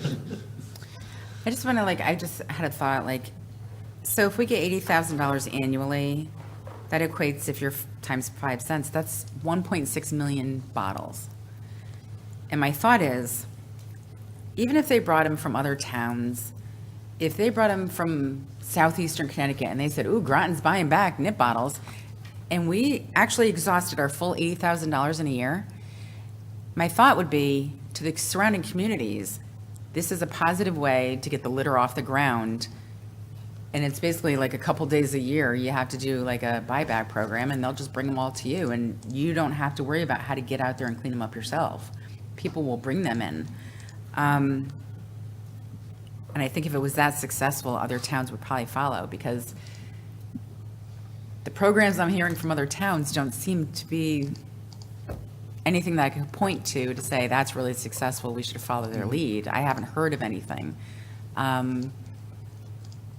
But this, I was I'm sort of even if you just say, this is how much we have per cleanup day, and if you go beyond it, that's it, we shut off at a certain point. But this is the direction the council just wants to give, and if you have anything else you want to throw out there as maybe a potential solution, and if there's money left over afterwards, then, we put the money towards the solar compactor, or we put it towards the vacuum cleaner. And let's just say it's, you know what, we do a couple test runs and it really doesn't seem to catch on, or maybe we do it for 1 year and we do 3, and it doesn't seem to be catching on, then we pivot and we try something different. And then we just buy the vacuum cleaner truck. So, just teasing. But that's what I'm just trying to get a sense of where the council wants to go with this and what their thoughts are. Is your hand back up again? Or- Yes. Okay, Councilor Pacino. I got a quick question to Mr. Hanover through the mayor. We have street cleaners, right? Yeah. How are they different? How much are they different than the vacuum truck? Well, they're doing the street from the gutter. These vacuum trucks actually get up on the sidewalks and go along and get behind the sidewalks in the tall grass and the bushes and stuff like that. It's got a hose, and the guy with a wand can Manipulate that? just manipulate it and just Okay, I didn't see that. pick up Didn't see that. individual Okay. items. All right, thank you. Thank you. Councilor McBride. Thank you. Through the mayor, just for clarification to town manager Burt, did you say there's 40,000 remaining currently? Because we only received half of the 80, is that right? I don't know what the first payment was. Do you have what the first payment of the year has been?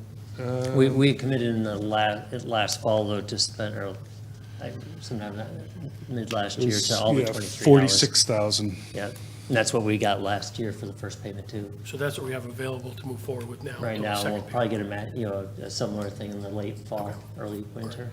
Thank you. Regarding the concept, I think it's a great concept, I really do.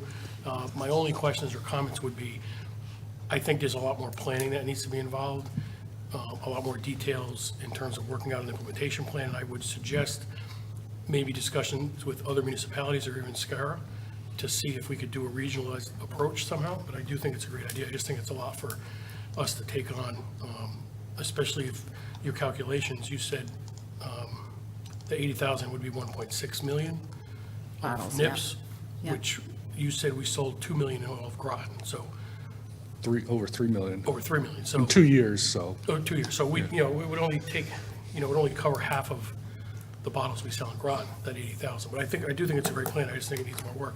My thought is, based upon the conversations we had in the past with the lady from Mystic, and there was concerns over trash, I kind of like the idea of using some of the 40,000 for some more of those Big Bailey's trash cans, because I do think they've had an impact and they're making an impact, and I think it's what we could do now in the future, but I do like the idea of looking forward this. I just think it's a much larger undertaking, and it'd be a strain on Public Works, and, I'm a fan of being a leader, but I think it needs a little more work before I think I could support it, but I do think it's a great idea. Thank you. So while I have you, what is your direction? Would you like to try and go further into this, or do you want to just go in a different direction? I mean, I would like to go in a different direction for the immediate need and utilization of the 46,000 that we have, but I think some more detailed planning, either from Public Works or Public Works working with Stonington other towns or SCARA to come back with a more detailed, robust plan before we just dive into this, because I think it's 6 to 9 months just to plan it all out.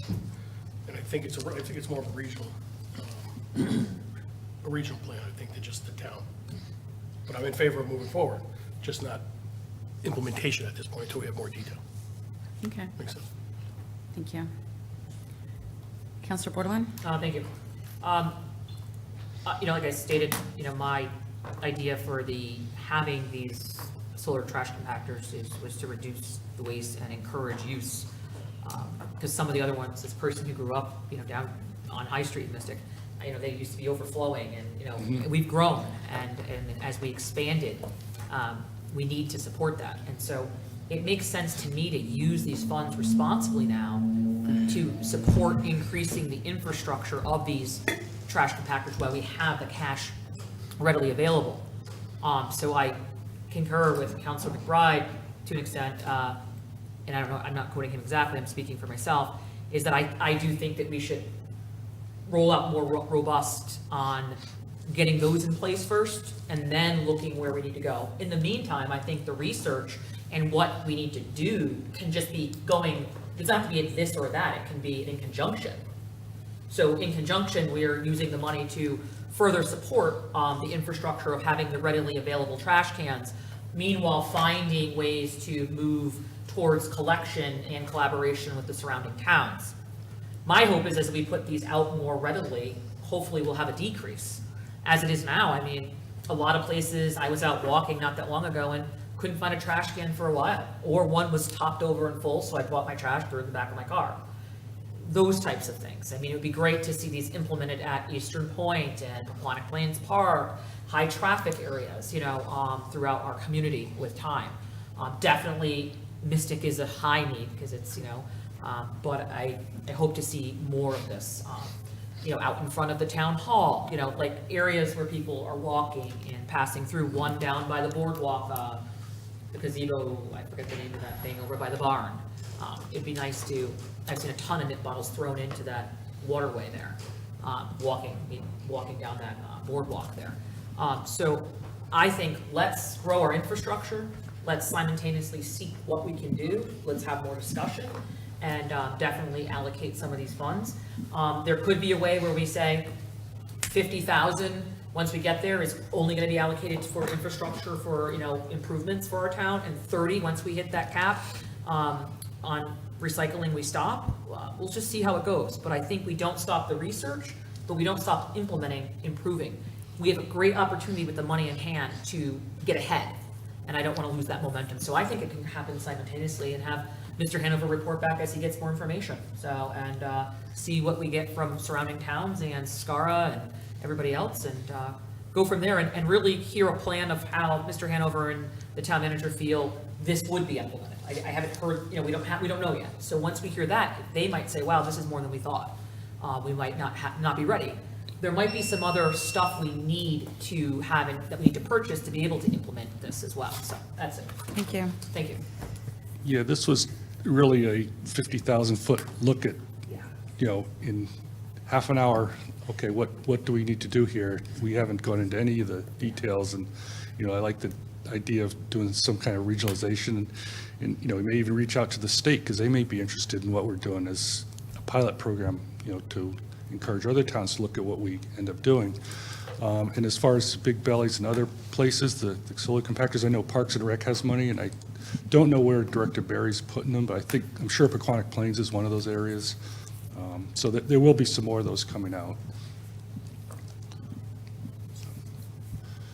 Counselor Jones? Thank you, Madam Mayor.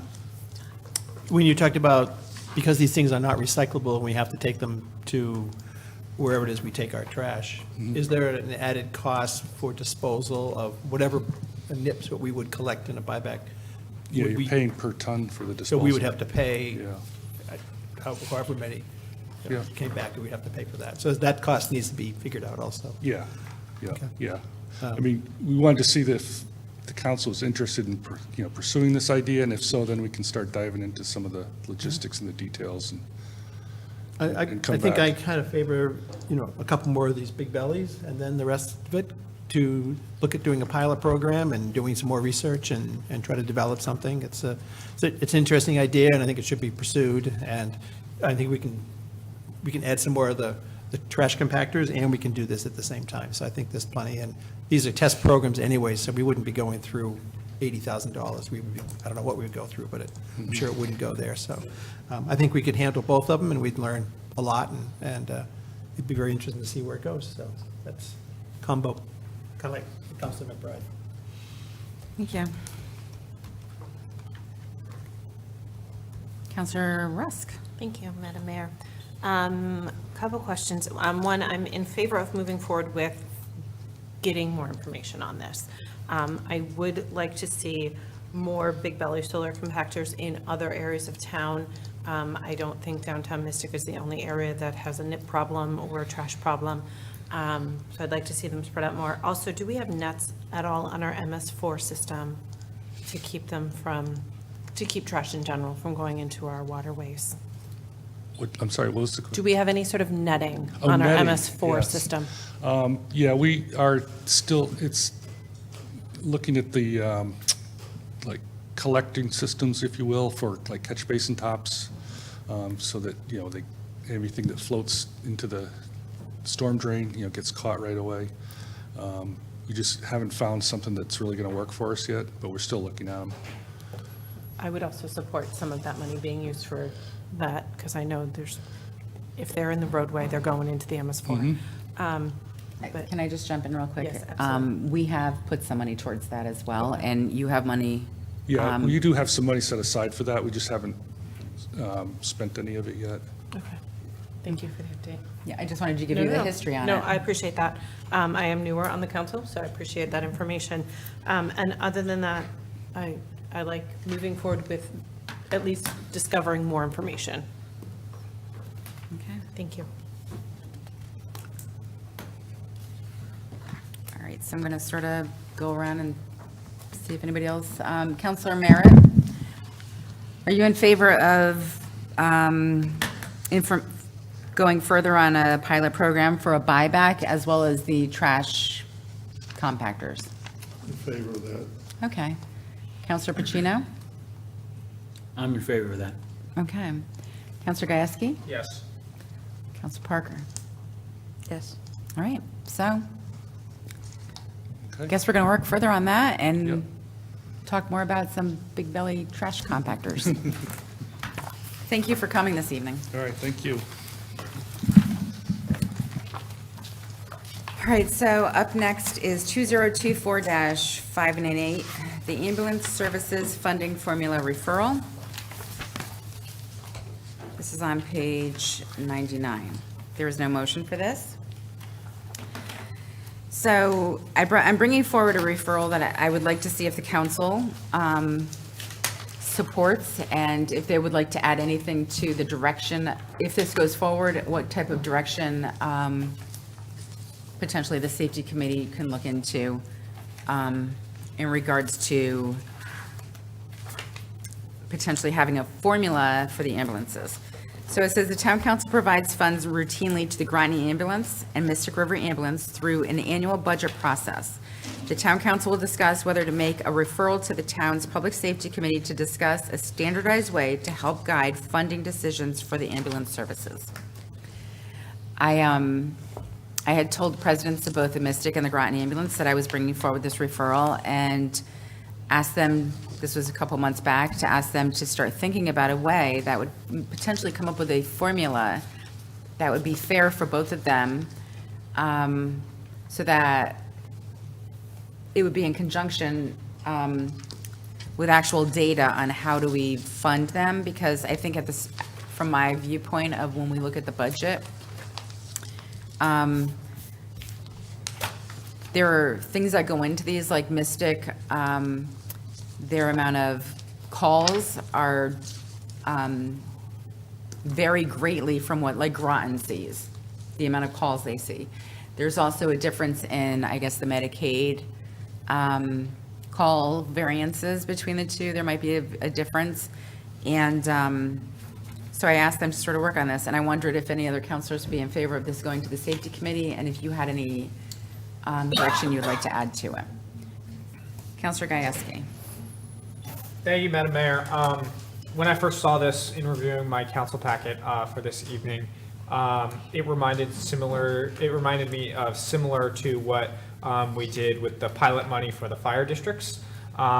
So I would prefer to see something similar to that, whether how that revenue is determined would probably be different source of revenue other than pilot money, but I would just like to see the Public Safety Committee do something. I think it's a wonderful idea. I think, in my opinion, there were definitely some questions on how much Groton Ambulance and Mystic River Ambulance was funded. It seemed that there was an imbalance, and then, what jurisdictions there were. So something on the lines of response calls in the town of Groton would be a direction I would head. But I have full confidence in my colleagues on the Public Safety Committee to figure out the details, and I would look forward to them to bringing something to the council. Okay, thank you. Counselor Jones? Thank you, Madam Mayor. My comments are basically very similar to Councilor Gajewski's. I think we had such a tremendous success with the Public Safety Committee coming up with a unique and interesting formula for funding from the pilot funds. And I think it was a great place for people to have discussions and figure out. And so I think I'm in favor of moving it to the Public Safety Committee. And I also agree with Councilor Gajewski that has a myriad of different issues on runs and times and payments, and all of that really just needs to be a deep dive to look at. So I think I'm totally in favor of this. I think the success that we had on the pilot funds was so great. I think this is a great place to put it, and it's a good model of where to put things. So I'm totally in favor of it. So. Great. Counselor Borderline? I guess I'm just a little unsure about what the referral is actually requesting. That's my first question. I think those numbers could also wash out some of the other understood things that, they all serve a unique purpose, and they're all uniquely, one is using our building and doesn't have to pay next to no rent, and the other owns their own building. So, there's so many unique factors that go into this, and the other one backs up the other one. And the call time. And as we increase Mystic with our tourism, having that ambulance that's right there, close to it, to service all the influx of the, tourists, that we're bringing in the revenue, we have to look at this, the summer months versus the winter. So I guess I don't know what we're looking to do. Are we saying that the numbers that we allocate are imbalanced? Or are we trying to make sure they're getting better funding? I guess I'm just not sure why now. That's my question. I'm trying to understand. Why now? I'm just trying to That's your understand. question? Because it came up in our budget meeting, and there was talk about how to fund them, and I think it was more based on opinion than on actual data, and I thought it would be good to come forward with a solution. And I don't know that a safety committee is going to be the solution. Are these ambulances, they're going to be invited to discussion, or how is that going to be laid out? I would assume they would be. I'm just asking, I don't know. I'm not on the committee, so I'm not sure. I don't know, I think they present their budget, they know what they need. They're the experts in that area. I did think that the Mystic ambulance was underfunded last year, in my opinion. I brought that up, and they got cut last minute. And then other sides went up by thousands, hundreds of thousands of dollars the year prior. And then, so there is definitely some inconsistencies, for sure. And that was brought to the table the night that we voted, but how that's going to be resolved versus one or the other, I guess more discussion needs to happen. The safety committee would bring back referral, but I think the council still needs to have that's only 3 members, is that correct? Yes. Yeah. So I do think that it is a full council decision, but I don't really see, I'm just not understanding the vitality of I think it should be more investigating, but I don't think we should be making decisions that, if it's going to public safety. I think it should be information seeking to bring it back. I don't think it should be a decision of which way we should go. So I'm interested in bringing forth the ideas and bringing it back to the council for the final decision. So if you guys want to discuss it, but I do think that the Mystic ambulance got underfunded by a lot.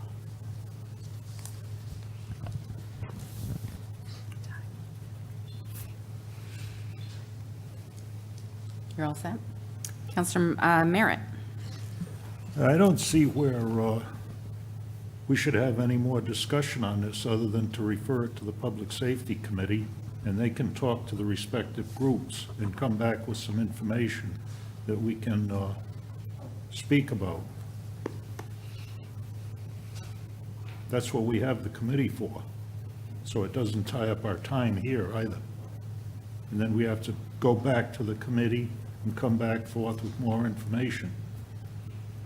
I would Okay. like to see it go to the Public Safety Committee. Okay, and have them work on a solution? Correct, and they can present it to us. If we don't like it, then we can either order it back to committee, or we can,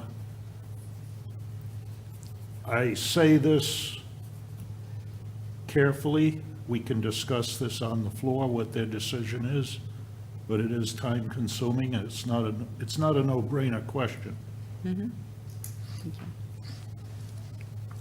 They could have funds coming from elsewhere also. I'd like to see the disclosure of that. Anybody else like to put in some Point suggestions? of information. Yes. Do we need to put a motion to send it to the Public Safety Committee, or is consensus good enough for the referral? Well, it's a referral, so Okay. consensus should be fine. Okay, thank you. I'm just asking for input, if anybody has input. All right, so, oh, Counselor Parker.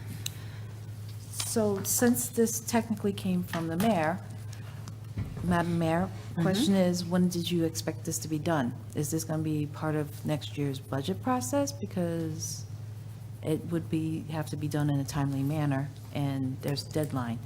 Most, if not all, budgets have to be turned in by February 28th. So are you asking them to start the process now to figure this out and have it done before January? Because we would have to vote on that. Yeah, I think that, I don't know how long this will take. I mean, when it came to the fire pilot money, that had been discussed since the day we started on the council, basically, and it took numerous years, and it was previous councils before us, so I'm not sure how quickly this will be solved. I don't want to pressure them into doing something quickly just to come up with a solution to bring back to us.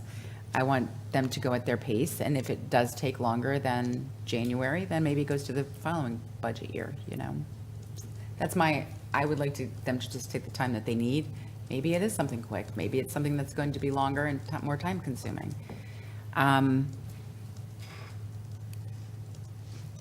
the ambulance presidents involved, I think, and working together, because I'd asked them to talk, and they were excited about this. They were excited to have this conversation, and that they said that they would work together to try and see what they can come up with as something that would be fair for both of them, as in a formula, just the same as the fire pilot money did, and was unanimously accepted throughout all the fire departments. Okay. You had, I know. I cut you off, though. No, I know. Okay. So just to be clear for the public, the pilot money comes from the state. This is actually budget money that we're talking about, just so that everybody's clear. They want to set it up as a similar to the pilot program, is what I'm hearing. Well, it's not money that comes in and how it's divided out. It's more of maybe it's a calculation on how many runs they go on or something of that nature, and coming up with a fair and equal balanced way of trying to figure it out, because you and I both know, and I don't know if all counselors are understanding of this, and that the ambulance service is a required service within our community, and and if we don't have them here, we would have to supply them ourselves as a town. And it's in our charter that these are like a required kind of service. I'm not saying it's going to be like pilot money where you take the money and how it gets, divided out, but there might be some kind of formula that could come into play that, in a spreadsheet, that maybe they put in a calculation of some sort, runs, Medicaid, type of calls that they're not reimbursed for, things of that nature. I'm not sure. I haven't gotten that deep into it, so I'm not sure exactly what all the logistics are of that. Okay. You done or? I'm done. Oh,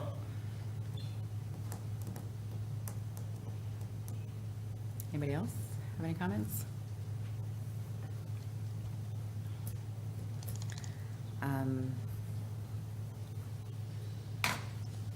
Counselor McBride, are you good with this going forward? Yes, I'm in favor of it. Counselor Pacino? I'm in favor of it. All right. Counselor Rusk? I'm in favor.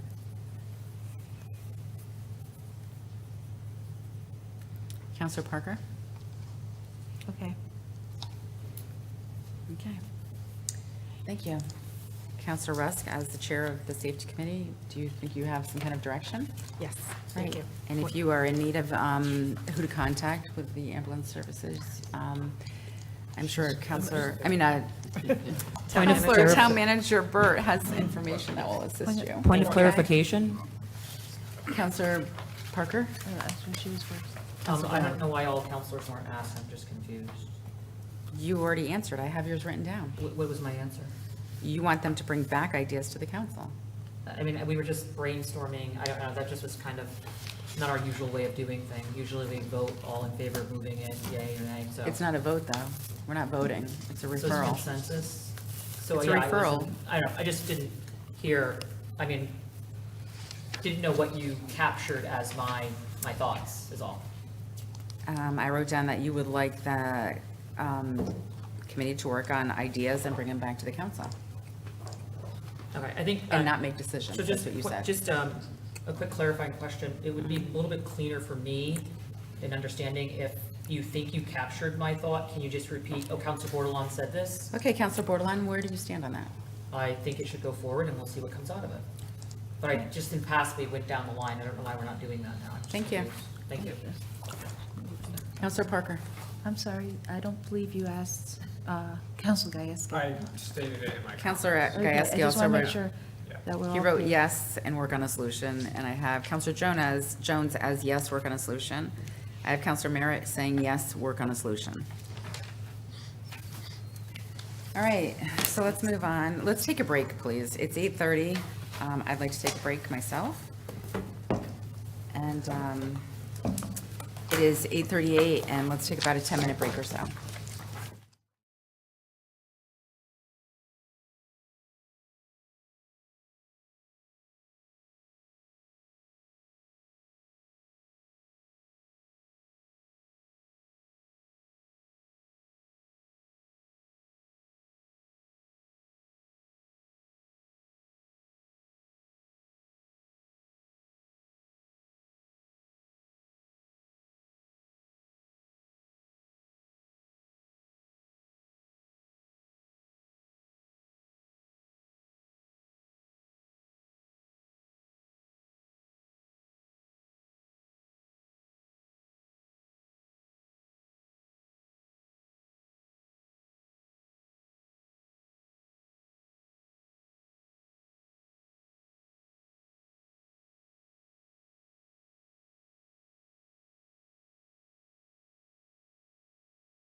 Okay, we're back from recess at 8:52.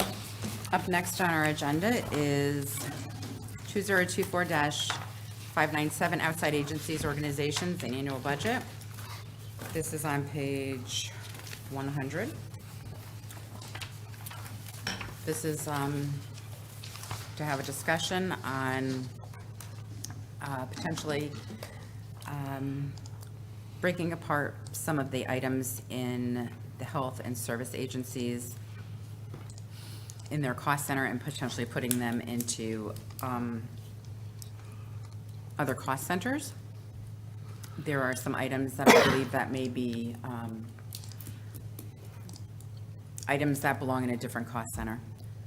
Counselor Parker? Point of information. Yes. Where did this referral come from and why now? This is a referral from me. It was mentioned during budget sessions when we were on this topic that there are some that maybe belong outside of that cost center. And that the council should probably have a discussion on that. So I brought it to the agenda to see if the council has had any interest in doing so. I'm going to point something out as the rules chair. Most referrals, and I thought we were trying to stick to the rules of the council, that they would be emailed and get a second and a third support.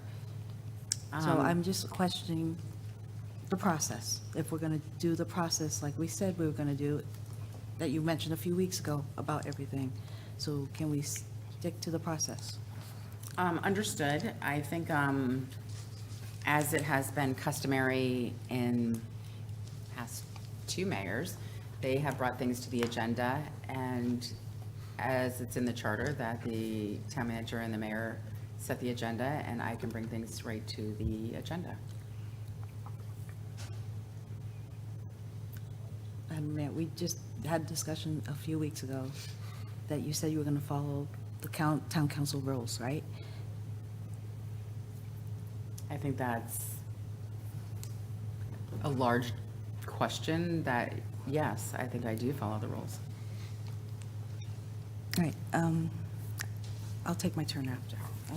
I just pointed. Councilor McBride? I think this is a good idea because it is somewhat confusing when we go through this during the budget process. So I'd like to make a motion to propose the following changes. SCOG, sector, seat are truly dues and membership, so I think they should go into the council budget. Can you, all right. The Go first a little one, bit slower here, so I can keep up with you. SCOG, sector, and seat. I consider them dues and membership, so I think they should go into the council budget. I think probate court should be its own cost center. I think Ledgelight Health District should be its own cost center. I think Groton Ambulance and Mystic River Ambulance should be their own cost center. And I think Mystic Noank Library and Bill Memorial Library should be their own cost center. And then the remaining one would be other agencies, which would consist of service agencies, marine sewage disposal, and V&A, if that's even needed anymore. Because I think those cost centers would have similar characteristics and attributes, and it would make sense to review them in that manner. Point of information? Are you finished? Yes, that's all. You're finished? Yep. Okay. Point of information? Your point of information? Are these not under a cost center? They're under with separate cost center 0, 1, 2, 3. So they're under 1083 with a cost center of 0. So my question would be, are you renaming the cost centers or separating them out from under 1084? I'm breaking them out from the 2 cost centers into 6 cost centers that are more aligned based upon their objectives of each, organization or whatever it may be. May I ask a question of the town manager? Are you taking your turn? I don't know if he's finished. Yeah, I'm finished. Thank you. Are you taking a Yes. turn? Yes. Okay. Counselor Parker? Through the mayor, Mr. Burt, would this be easy for the finance department to do? 1. 2, does it make sense to separate them out into 6 different categories, basically? And 3, are you in agreement with the separation? I'm a little confused. Do you mean all separate funds? I mean, they're all cost centers right now, but do you mean you want to create 6 fund numbers instead of 2? Yes. I would think like probate's a required one, and it's barely any money. I wouldn't see creating a separate fund for that. I think a little more thought would want to be given to how you break them up. We'd want the finance director here. So I wouldn't make any decisions tonight. I think the question is whether you want to, continue to look at it.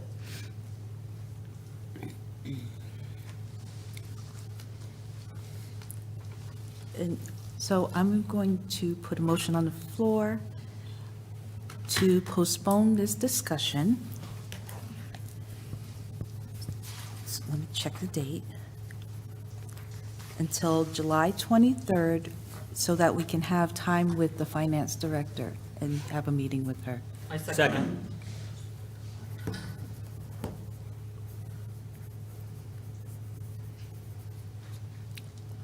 Okay, let's see.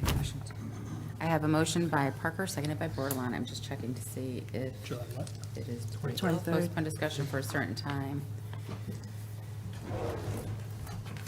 It is debatable. Does anybody have any comments on the postponement? Counselor Gajewski?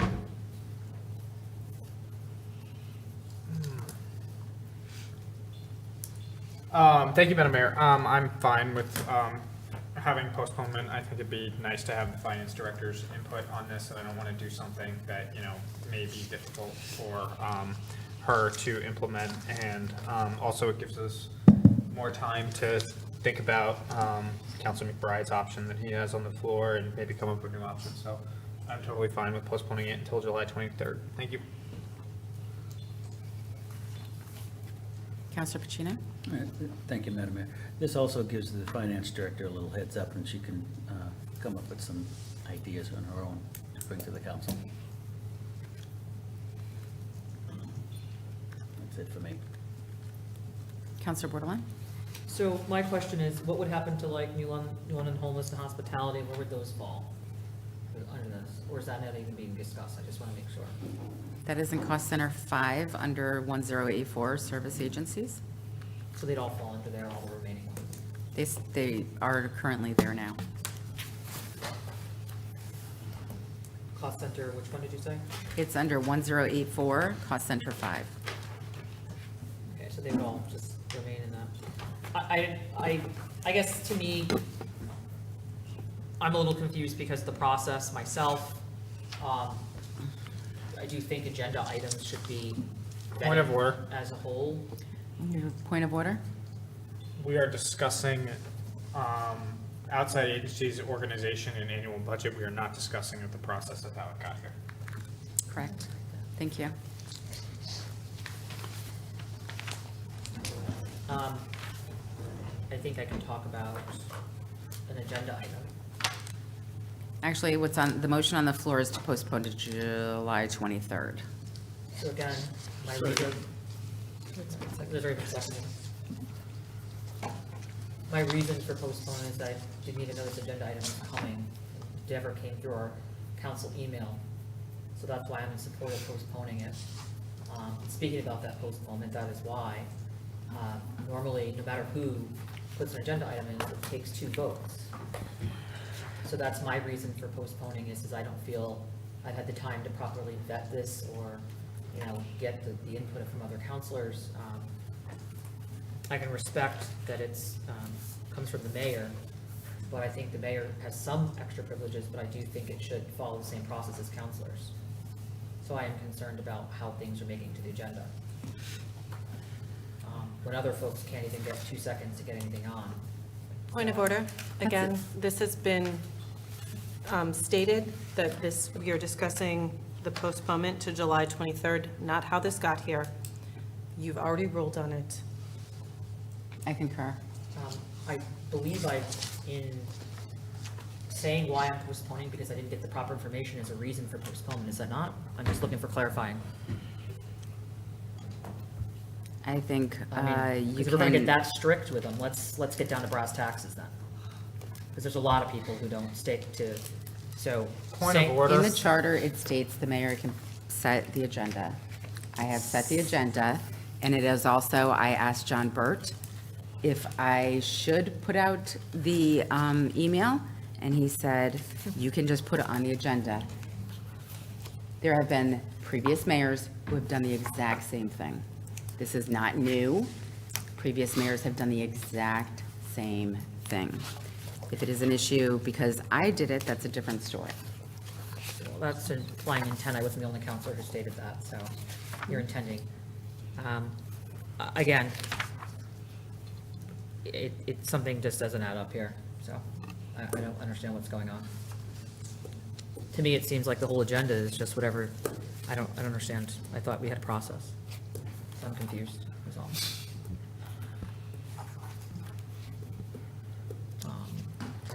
I think postponing this is needed. We need more time. And I think that's appropriate.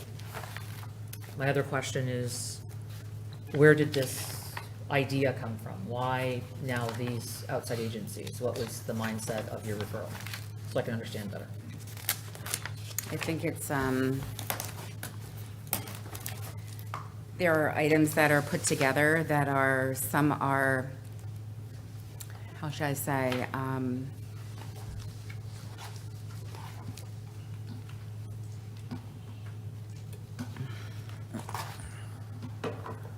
items that have a difference in account is 1084, there are differences. Ledge-Light Health District, that is something that is a must fund. Groton Ambulance, Mystic River, as discussed earlier, is a must fund. Marine Sewer Disposal, I believe, also is a must fund. I think people sometimes look at these and those items and think that potentially they can change things. There are other items in those, that same cost, account number 1084, not saying that they are less valued, but there is a difference between the requirements that are, some of them are in our charter, and the way people look at that account. Well, I guess the importance, you know, of the referral helps give a little bit more background information, so that we kind of know where it's coming from. This one didn't have a lot of information in the packet about it and the reason for it, so that makes it very tough when vetting it or going through it to prepare for a meeting. I do think a postponement allows that time. For me, some of these, in my opinion, yeah, we have to fund some, you know, it's not required that we fund it to the full amount. We can, so there's some on here that I feel very passionate about, and I don't want them just to be in other category. I just am concerned about that language as well. So that, I don't know, there's just a lot here to unpack to make a major change to this. And I do think that we do need way more time. You know, it does help to understand the backstory, so that's just as vital, considering we are limited to only 2 times to speak up here, so that's why it's important to have as much information as we can. So I just request that we are inviting the finance folks, but any more literature or information as to the plans of this, if it could be sent in advance, would be helpful to kind of pick apart so we can target our questions accordingly. So that would be my request. Thank you. Thank you. Counselor Rusk? Oh, I just moved the question. Second.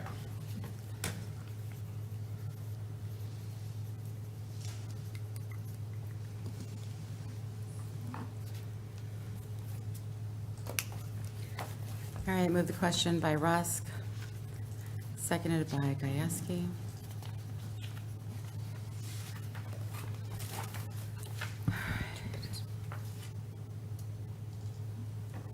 It's not debatable. We need 2/3 vote. All those in favor? Aye. Opposed? Aye. Abstentions?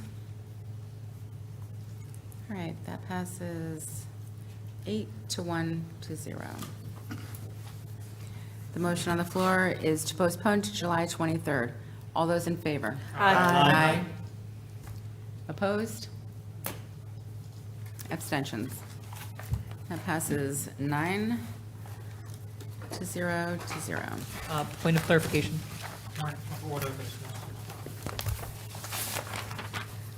I'm sorry, point of order, what? There is no such thing as a point of clarification. I'm looking for a clarifying question. Your point of information? The 23rd, that month, we're off the 16th, and we do have a meeting on the 23rd. I'm just trying to make sure my notes look right, because there's It's the fourth Tuesday of the month. okay, I just want to make sure it's falling, because we have 5 Tuesdays that month, so that is one that we're in, okay. We're always on the fourth Tuesday. Sorry, Madam Mayor. I apologize. I'm just making sure I'm looking at it right. All right, thank you. All right, up next, 2024-578-1, Board of Ed, FYE 24 supplemental funding request continuation. Madam Mayor, I'm going to speak first. I just want to declare that I will be recusing myself, Okay, but I will still run the clock. all right, thank you.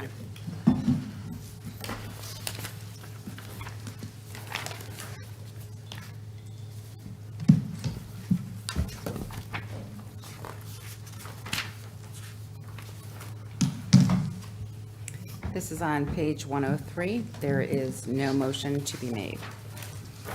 There was no motion in our agenda packet. So I have a few updates and things that I need to clarify with our council.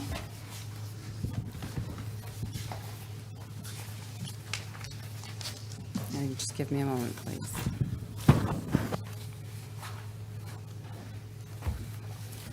All right.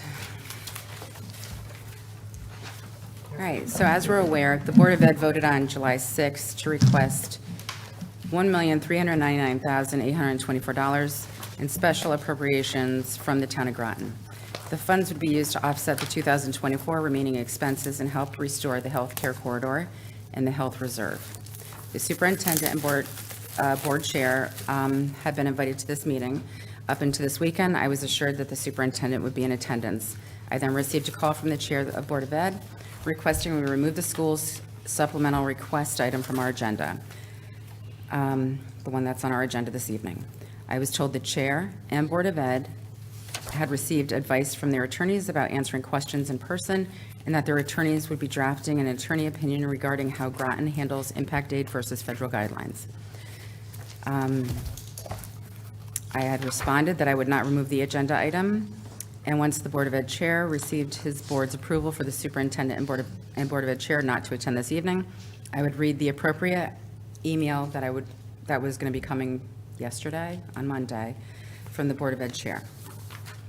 I had received an email on Monday, 6/24 at 8:56 a.m.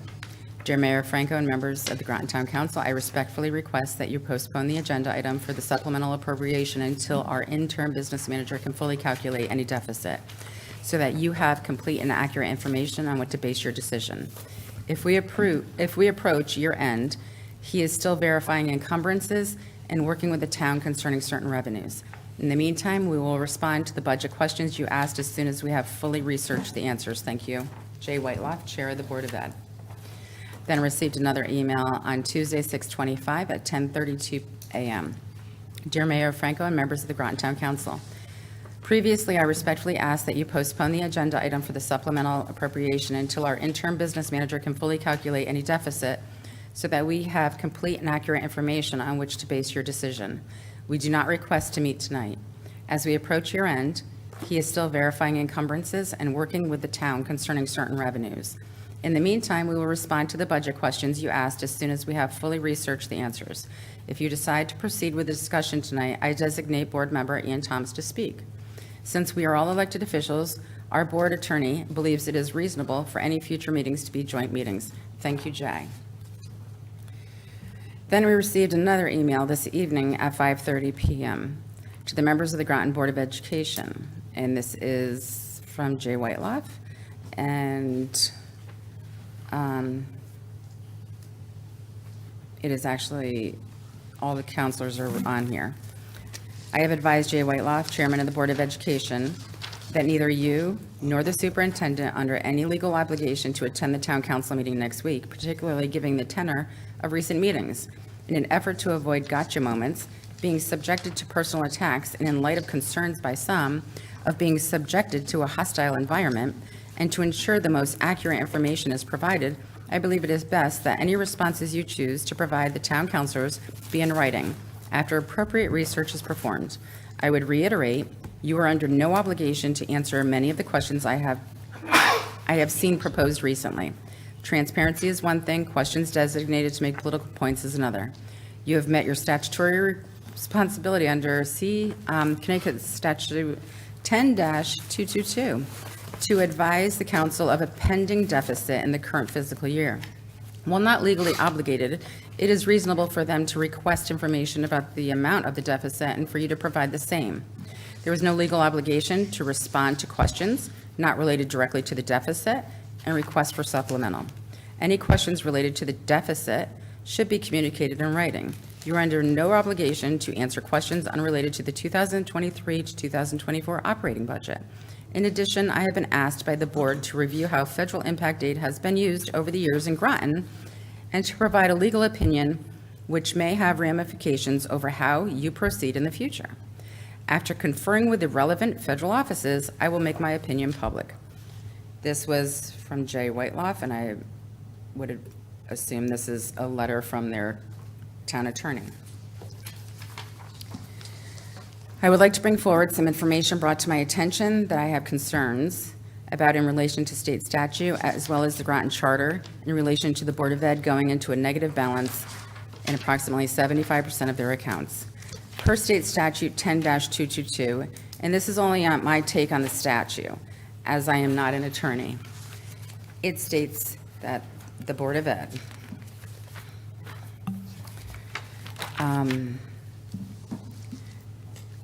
I'm going to read this, and the money appropriated by any municipality for the maintenance of public schools shall be expended by and in the discretion of the Board of Education, except as provided in this subsection. Any such board may transfer any unexpended or uncontracted for portion of any appropriation for school purposes to any other item of such itemized estimate. Boards may, by adopting policies and procedures, authorize designated personnel to make limited transfers under emergency circumstances if the urgent need for the transfer prevents the board from meeting in a timely fashion to consider such transfer. All transfers made in such instances shall be announced at the next regularly scheduled meeting of the board, and a written explanation of such transfer shall be provided to the legislative body of the municipality, or in a municipality where the legislative body is a town meeting, to the Board of Selectmen. Expenditures by the Board of Education shall not exceed the appropriation made by the municipality, with such money as may be received from other sources for school purposes. If any occasion arises whereby additional funds are needed by such board, the chairman of such board shall notify the Board of Finance, Board of Selectmen, or appropriating authority, as the case may be, and shall submit a request for additional funds in the same manner as it provided for departments, boards, or agencies of the municipality, and no additional funds shall be expended unless such supplemental appropriation shall be granted, and no supplemental expenditures shall be made in excess of those granted through the appropriating authority. And then I move down further, and it says, if the Board of Finance properly exercises its discretion and budget is approved by town, board, and Board of Education has no power to exceed appropriation made. 138C521, Board of Finance cannot place funds for school purposes in general government budget to be paid to school board on happening of certain contingencies.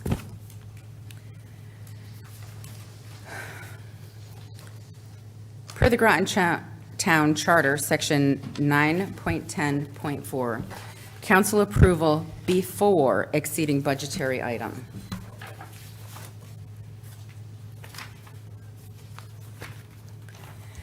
Council approval before exceeding a budgetary item. The several departments, commissions, officers, and boards of the town shall not involve the town in any obligation to spend money for any purpose in excess of the amount appropriated, therefore, until the matter has been approved and voted on by the council. In each order drawn upon, the treasurer shall state the department, commission, board, or officer of the appropriation against which it is to be charged. When any appropriation from funds set apart for one specific purpose to another, before incurring any expenditure, therefore, such department, commission, board, or officer shall make application to the town manager, whose duty it shall be to examine into the matter, and upon approval of the council shall transfer be made, but not otherwise. And per the Groton Charter, Section 9.10.8, penalties for violations.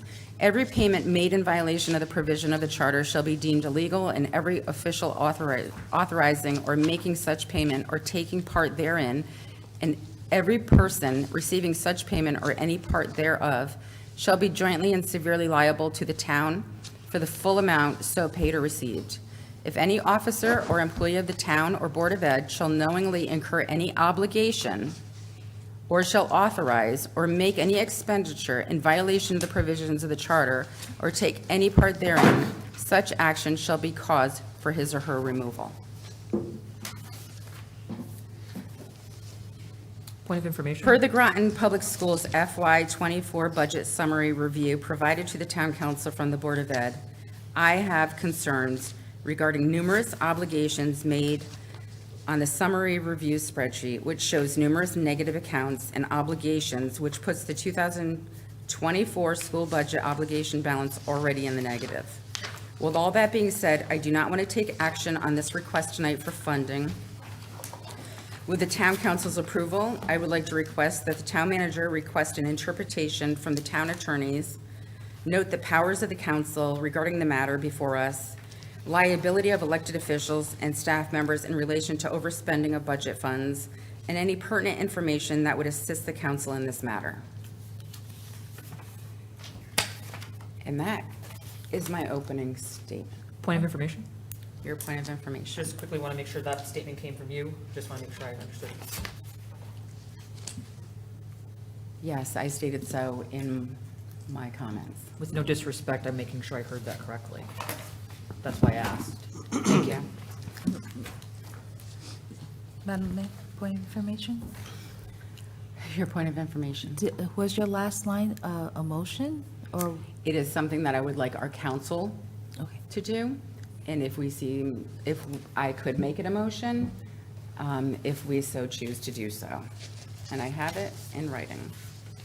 So, Madam Mayor, may I ask that you reread that last line, please? as a motion, Yes. 'Cause I thought I heard it as a motion. I'm just confirming. okay. I'll make a motion that the town councilors approve.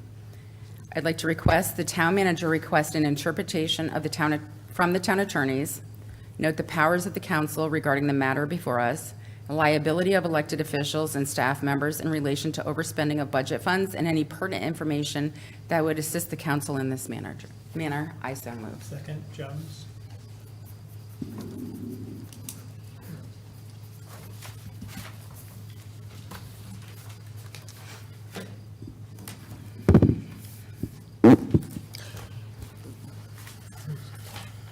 So I have a Counselor statement of Bordelon? my own. Counselor Bordelon? I'm fine if you want the guest to speak first. No, we are not having speakers this evening. Okay, so I would like a copy of whatever was read, because I haven't had a chance to review any of that.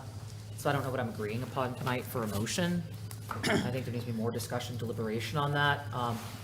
To me, as a person, I feel like that motion, in my opinion, I need to reread it again, because that's just the first read, and my brain doesn't, I gotta see it.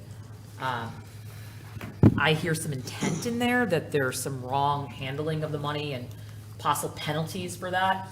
Am I hearing that? Is that what's in there?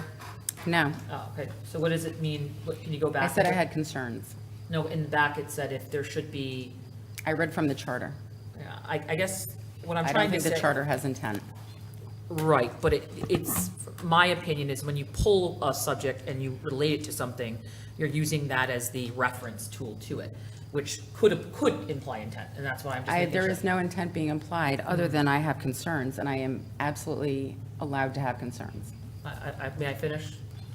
Well, I think you're trying to place intent where there is none, and Aye. I think you are trying to speak for me where I don't appreciate it. I'm just trying to speak for myself to understand that 3-page paper that you read, which I can't comprehend fully tonight, and make a motion on something until I know what I'm voting on. That's what I'm asking. So no, there's no intent, and that's why I'm asking. I don't feel comfortable making a motion on that without reading that and knowing exactly what's in there. I don't even know what I'm making a motion on. I do think that, I feel, we do need some, I asked before, we need some clarifications on things, and, but I do not think it's, when I looked at other towns that have fallen short, they didn't have the same process that we're doing. Other towns in the state have fallen short. Is that correct through the mayor to the town manager? Other towns have probably fallen short, yes. I ask the chair to be recognized. We are in Cow. We are not recognizing you this evening. And so my concern is that the way this process is being handled, in my opinion, I don't feel comfortable with as a counselor in the way, without really having some legal representation and some understanding of what is going on. I just feel this could be handled in a more diplomatic way, and I would just like to see that from my side. From what I'm hearing from folks, people are feeling that it feels like it's all these questions and, I just don't think it's fair. We do not have the jurisdiction to dictate to the Board of Ed, in my opinion. We are a council. We're not on the Board of Ed. And other towns have fallen short, and I've watched some of those meetings, and they look into it, and they make sure they fund education and get down to the brass tacks on the back end. I do not feel comfortable with this motion without knowing exactly what else the intention is behind it. It just doesn't feel comfortable to me. I'm a firm believer in funding education, and I think right now, if there's a shortfall, we have an obligation as a taxpayer to fund education. And if there's some other things going on that need to be discussed, that should be done in a more diplomatic way, maybe with the proper authorities in a more, meeting that encompasses that and not on a public display like this. So for me, I will be abstaining because I just don't feel comfortable with this process, the way it's being presented, how it's stated, how it's noted, and when I look at the state level, I believe we have an obligation to fund education if there's a shortfall. I appeal the rule of the chair. I would ask for You don't a have, reading you do not of have the the right to rules that speak at our would meeting. say that I cannot ask to be Point of recognized. order. Your point of order? Mr. Thomas does not have the floor, and you have also not recognized him, so it's being disruptive of our meeting, and I'm calling for decorum. I agree. What rule is that? Counselor Thomas, Board Member Thomas, you were not invited to sit at our table and have a discussion with us I was tonight. designated by the consensus of my This board is to our be here. meeting. This is our meeting. You're discussing our budget. This and is we our have a meeting. Point of We are order? not Speak to that. discussing your budget at this time. Point of order, Mr. Thomas is Counselor not an Rusk? ex officio member of our meeting. You are correct. Thank you. So I think at this moment, we're going to take a break so we can get this resolved. As Mr. Thomas is sitting at the table, and we have not actually asked him to join in our meeting. So let's take a break. It's 9:26 PM.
Okay, we're back. It's 9:36. We have a motion on the floor for the, requesting the town manager, request an interpretation from the town attorneys, note the powers of the council regarding the matter before us, liability of elected officials and staff members in relation to overspending of budget funds, and any pertinent information that would assist the council in this matter.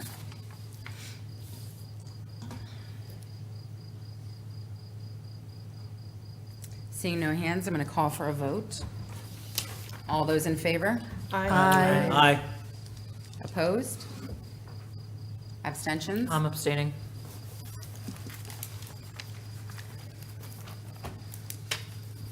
All right, that passes 8-0-1, with Bordelon abstaining. Madam Mayor? 7. 7. Oh, I'm so sorry. That's right, 7-0-1, with Bordelon abstaining and Gajewski recusal.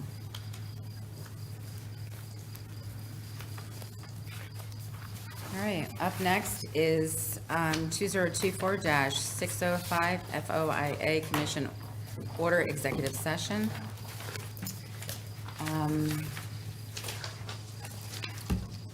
I have a, And this is a background, is a motion to go into executive session to discuss a potential lawsuit involving an order received from a Freedom of Information Act commission. Counselor Rusk, would you like to read the I have motion? a point of information before. Wait, FOIA Commission Order Executive Session Motion.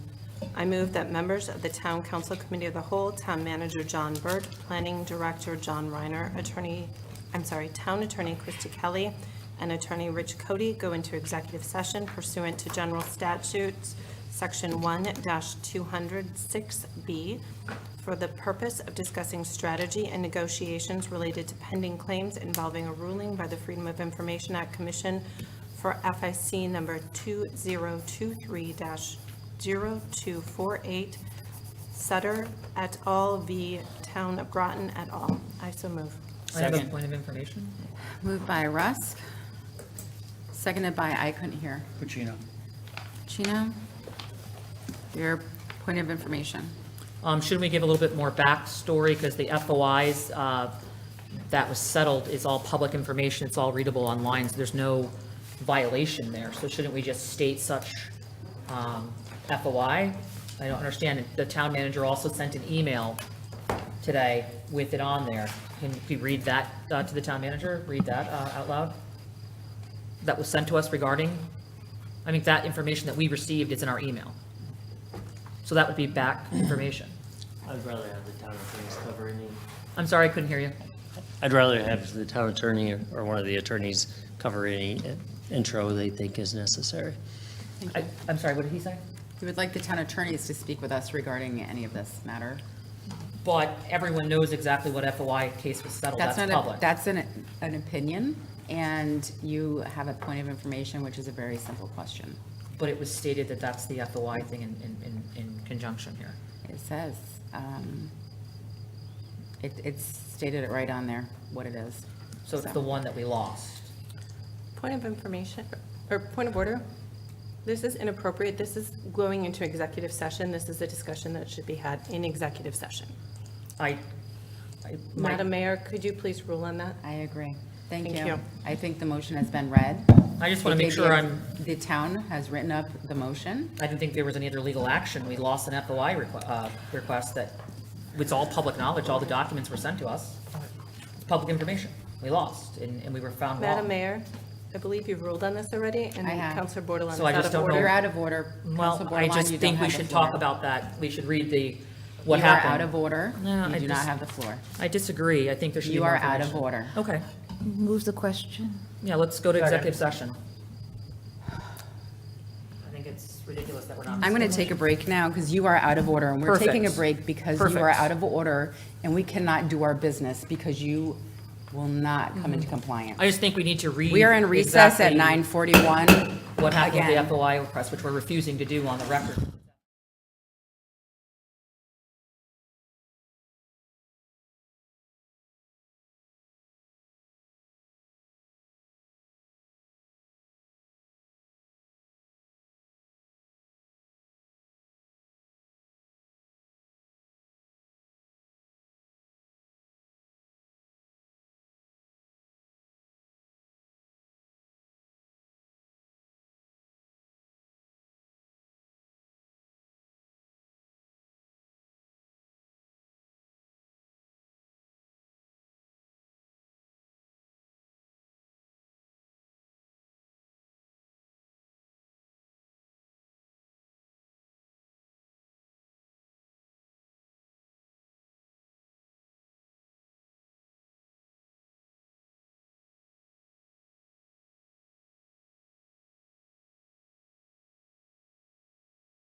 It's 9:46, and we are back from a recess.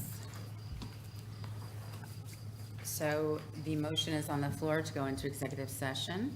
It has been read. It was moved by Rusk, seconded by Pacino. Wasn't there a call, move the question, to move it to? I had not heard a call to question. Wasn't it? I didn't hear one prior to going in. We left on One. recess. I'm sorry, I didn't hear it. I'm saying. Yeah. Are you calling the question? Yes, I did. So Moved by that- Parker. I'm I sorry, I did not seconded it. hear it because there were other things going on. Seconded by Gieske. Yep.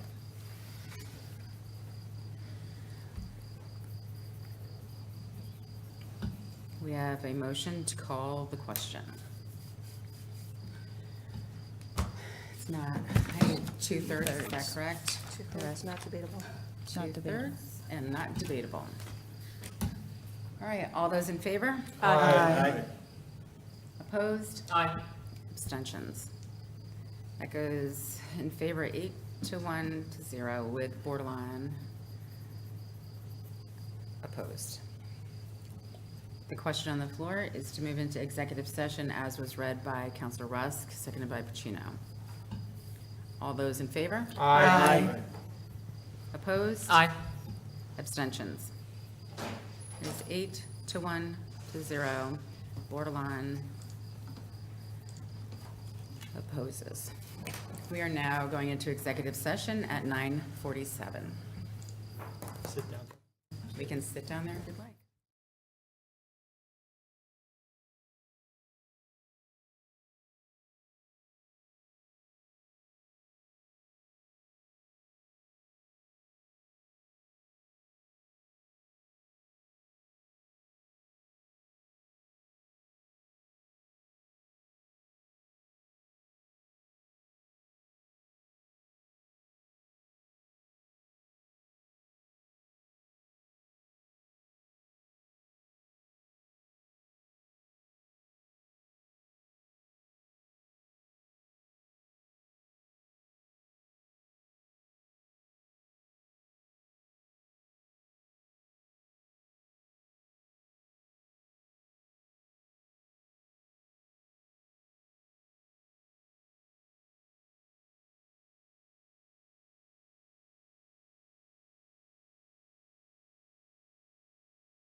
Don't forget, out of executive session at such and such time. There's lunch. All right, it is 10:59. We're now out of executive session. And we have a motion. Counselor Parker, would you like to take that? Yeah, a motion, I make a motion. Hold on. Oh, what? Paused.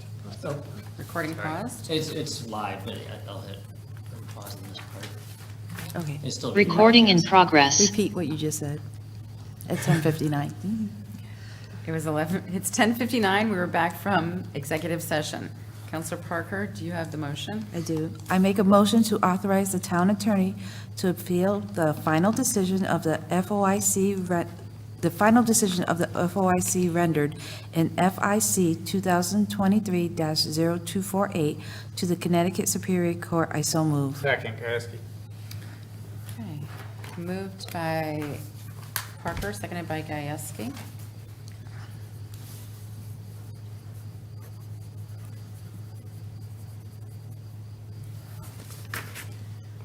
All right, we will take a vote on this. All those in favor?